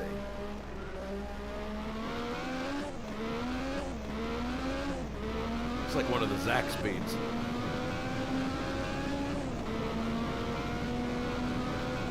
In that case, it'd be Janik. Yes, it is. It's Brian Janik.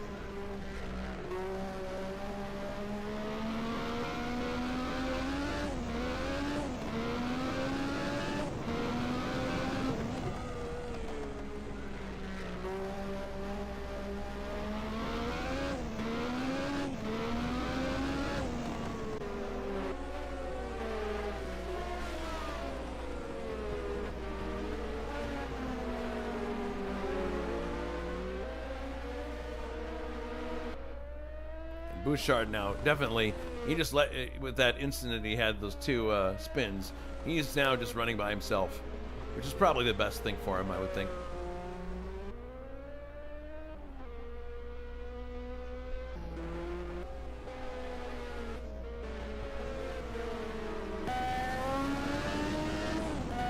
Oh no, Del Piccolo out of the race. Del Piccolo has retired from the Portuguese Grand Prix with a blown engine. Unbelievable. There we go. Again, the BMW just cannot finish the race if it's pushed too hard. Unbelievable. I saw him just flashing by as we were following the second place battle, and that's all there is to it. Oh, man. That's just too bad for Gabriel, who's now parked next to some guy in a tan shirt with jeans. But that's just too bad. So that now means that John Team is in the lead, but now suddenly we have a battle for the lead. We have about 6 laps to go here, and now suddenly Ray Radal sees a chance to win the race that he started on the pole in, but he's got to get past one of the canniest drivers we have in ISO, in John Team. So this is all of a sudden a battle for the win. So this has been a very interesting Portuguese Grand Prix, and the most interesting bits may be coming. That brings Bouchard up to 3rd place now. David Saber is 4th. Del Piccolo going down the list, but Campiato is going to be 5th, a top 5 in his guest drive for Williams. That will put Janik in 6th place, so a point for him. But look at this. Radal is right with him now. Excellent racing here.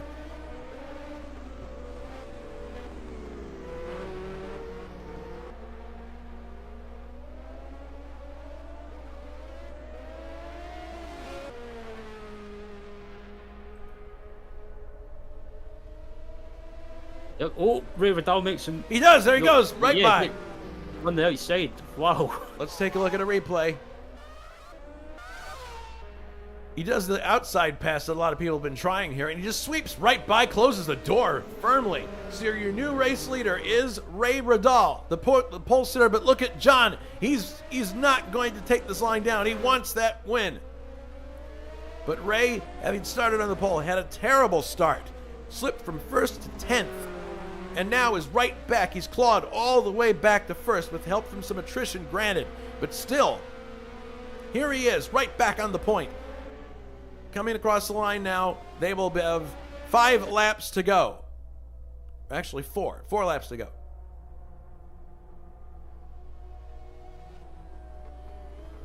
Yeah, I have to say that move by Ray was absolutely fantastic. It was a bit of a brave move on the outside, because that could have went horribly wrong. No, but he did it so decisively too. He just snapped around John like he was parked.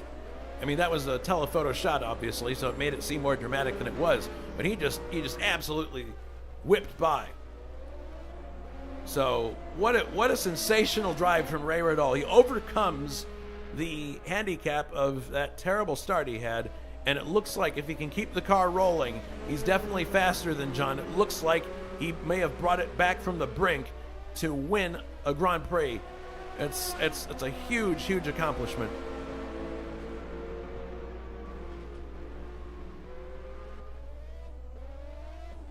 Gabriel says on YouTube, this is madness. He was cruising at 2.0 boost. So he had already taken it off the boil as we suspected, but it just wasn't enough. Apparently the car had been pushed too hard earlier on. Well, this has been a series, Ryan, where anything seems to happen, and usually does. It's been a very exciting one, very unpredictable one, even with Jules dominating so early, but Ray's just got to bring the thing home now. This MP4 package is very reliable, very stable car. Probably one of the ideal cars to have in a race like this today.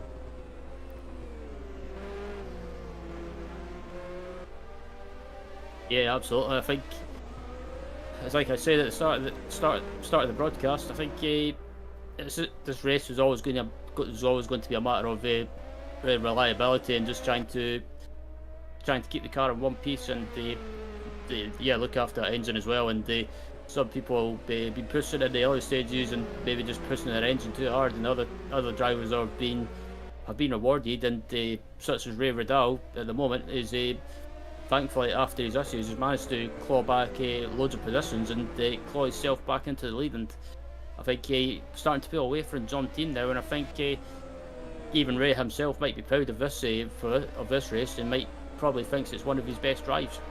I would say this is probably one of the best drives of Ray's sim racing career. The fact that he was able to claw all the way back to first after that disastrous start, it's going to be the story of this race. But, I mean, obviously, it will be overshadowed by the championship that is going to be won by Jules Bouchard in a matter of minutes here. But in any case, 2 laps to go now for Ray Riddell. Looking very, very good in this bespoke livery. McLaren team in second, dropping back steadily now. He's just going to take the second place. Third is Jules. He's got 2 laps to go now before a championship crown is bestowed upon him. And really, we should reflect on, Jules has driven brilliantly all year. There were some instances where there was some controversy where he had contact with people. I think it cost him 1 race as far as participation. But in any case, Jules has shown that he has incredible skill.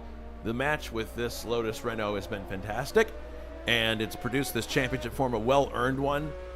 He's driven very hard and very consistently with superior lap time, superior power, and focus that's brought him to where he is right now. So really fantastic result for Jules, and I'm sure he's really just wanting to get the car over the line so he can start celebrating that championship. And for John, I think this is another affirmation of how good the Ligier is, actually, and how good of a driver he is to wind up after all this attrition in second place.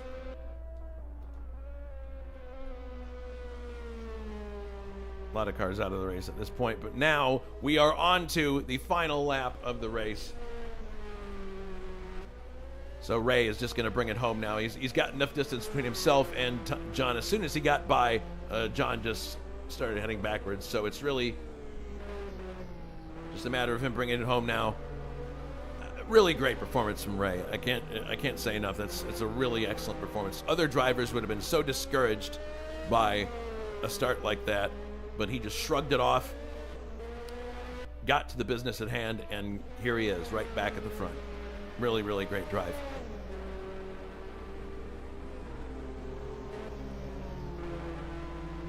He's got 1 car in front of him, but I don't think he even really cares who it is. It is Rocha, but I'm sure he's just going to... Well, Rocha makes room there, but yeah, Ray right now is just soft pedaling it home.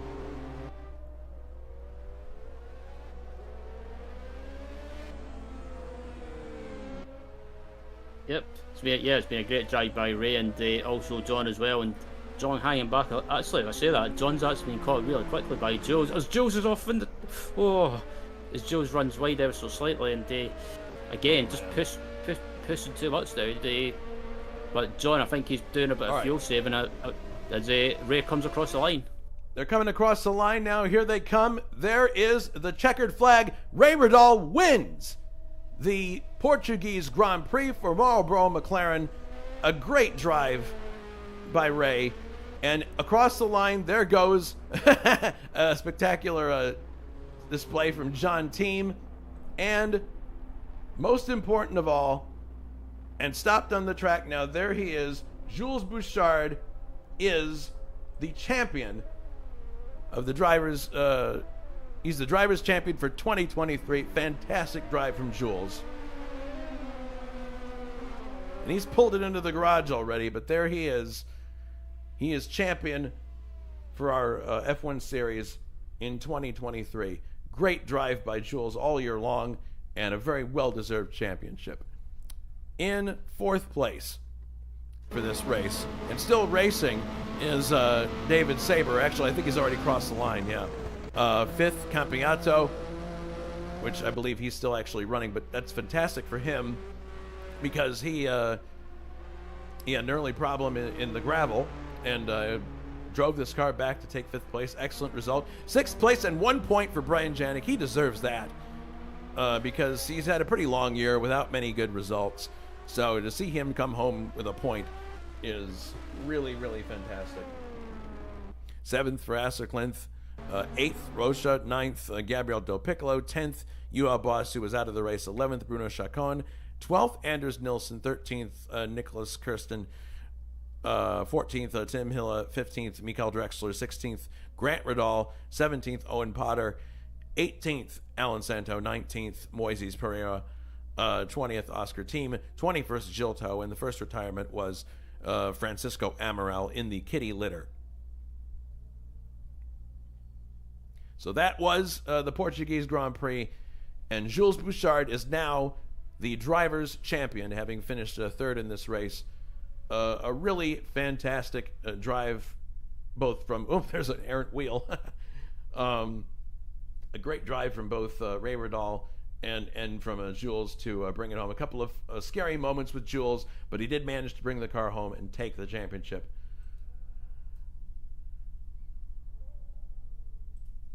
So let's see here if there's anybody who wants to talk in the green room here. Nobody at the moment, but a really really spectacular race and a fitting way to end the Drivers' Championship as well, Ryan.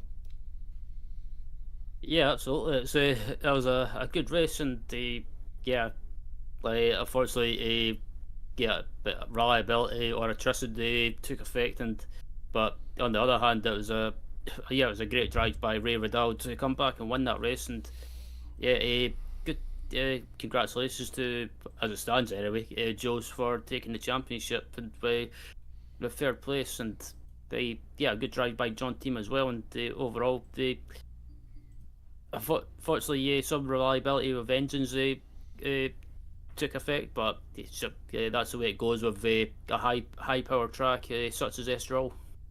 Yeah, absolutely. I have to echo what you just said about reliability has been such a big player in this series, and the people who drive the cars that have the most power, they also have they have to manage that power in some way, and if you don't manage it just right, things can go wrong, and that's kind of been the story of the championship. But the most reliable package up to this point has been Jules and the Lotus Renault, and that's why he stands as the championship winner now. So Jules Bouchard wins our 2023 F1 championship via the 1986 mod, and we still have to decide the constructors championship. That one's still up in the air, but also great drive from Ray Radal to come back from losing 10 places and getting back to the front. So it doesn't appear anybody's going to join us in the green room. So once again, thank you, Ryan, for your expert color commentary. You always make the race that much better every time you're in the booth with me. I really appreciate your help. Thank you. Oh, it's my pleasure as always, and looking forward to the remaining rounds. Mm-hmm. All right, so thanks everybody for joining us, and remember that Jules Bouchard, as you see at the bottom of the screen there, is the champion. Coming up next is going to be the Grand Prix of Mexico on the 12th of November. So don't forget that's also after the European summertime goes away.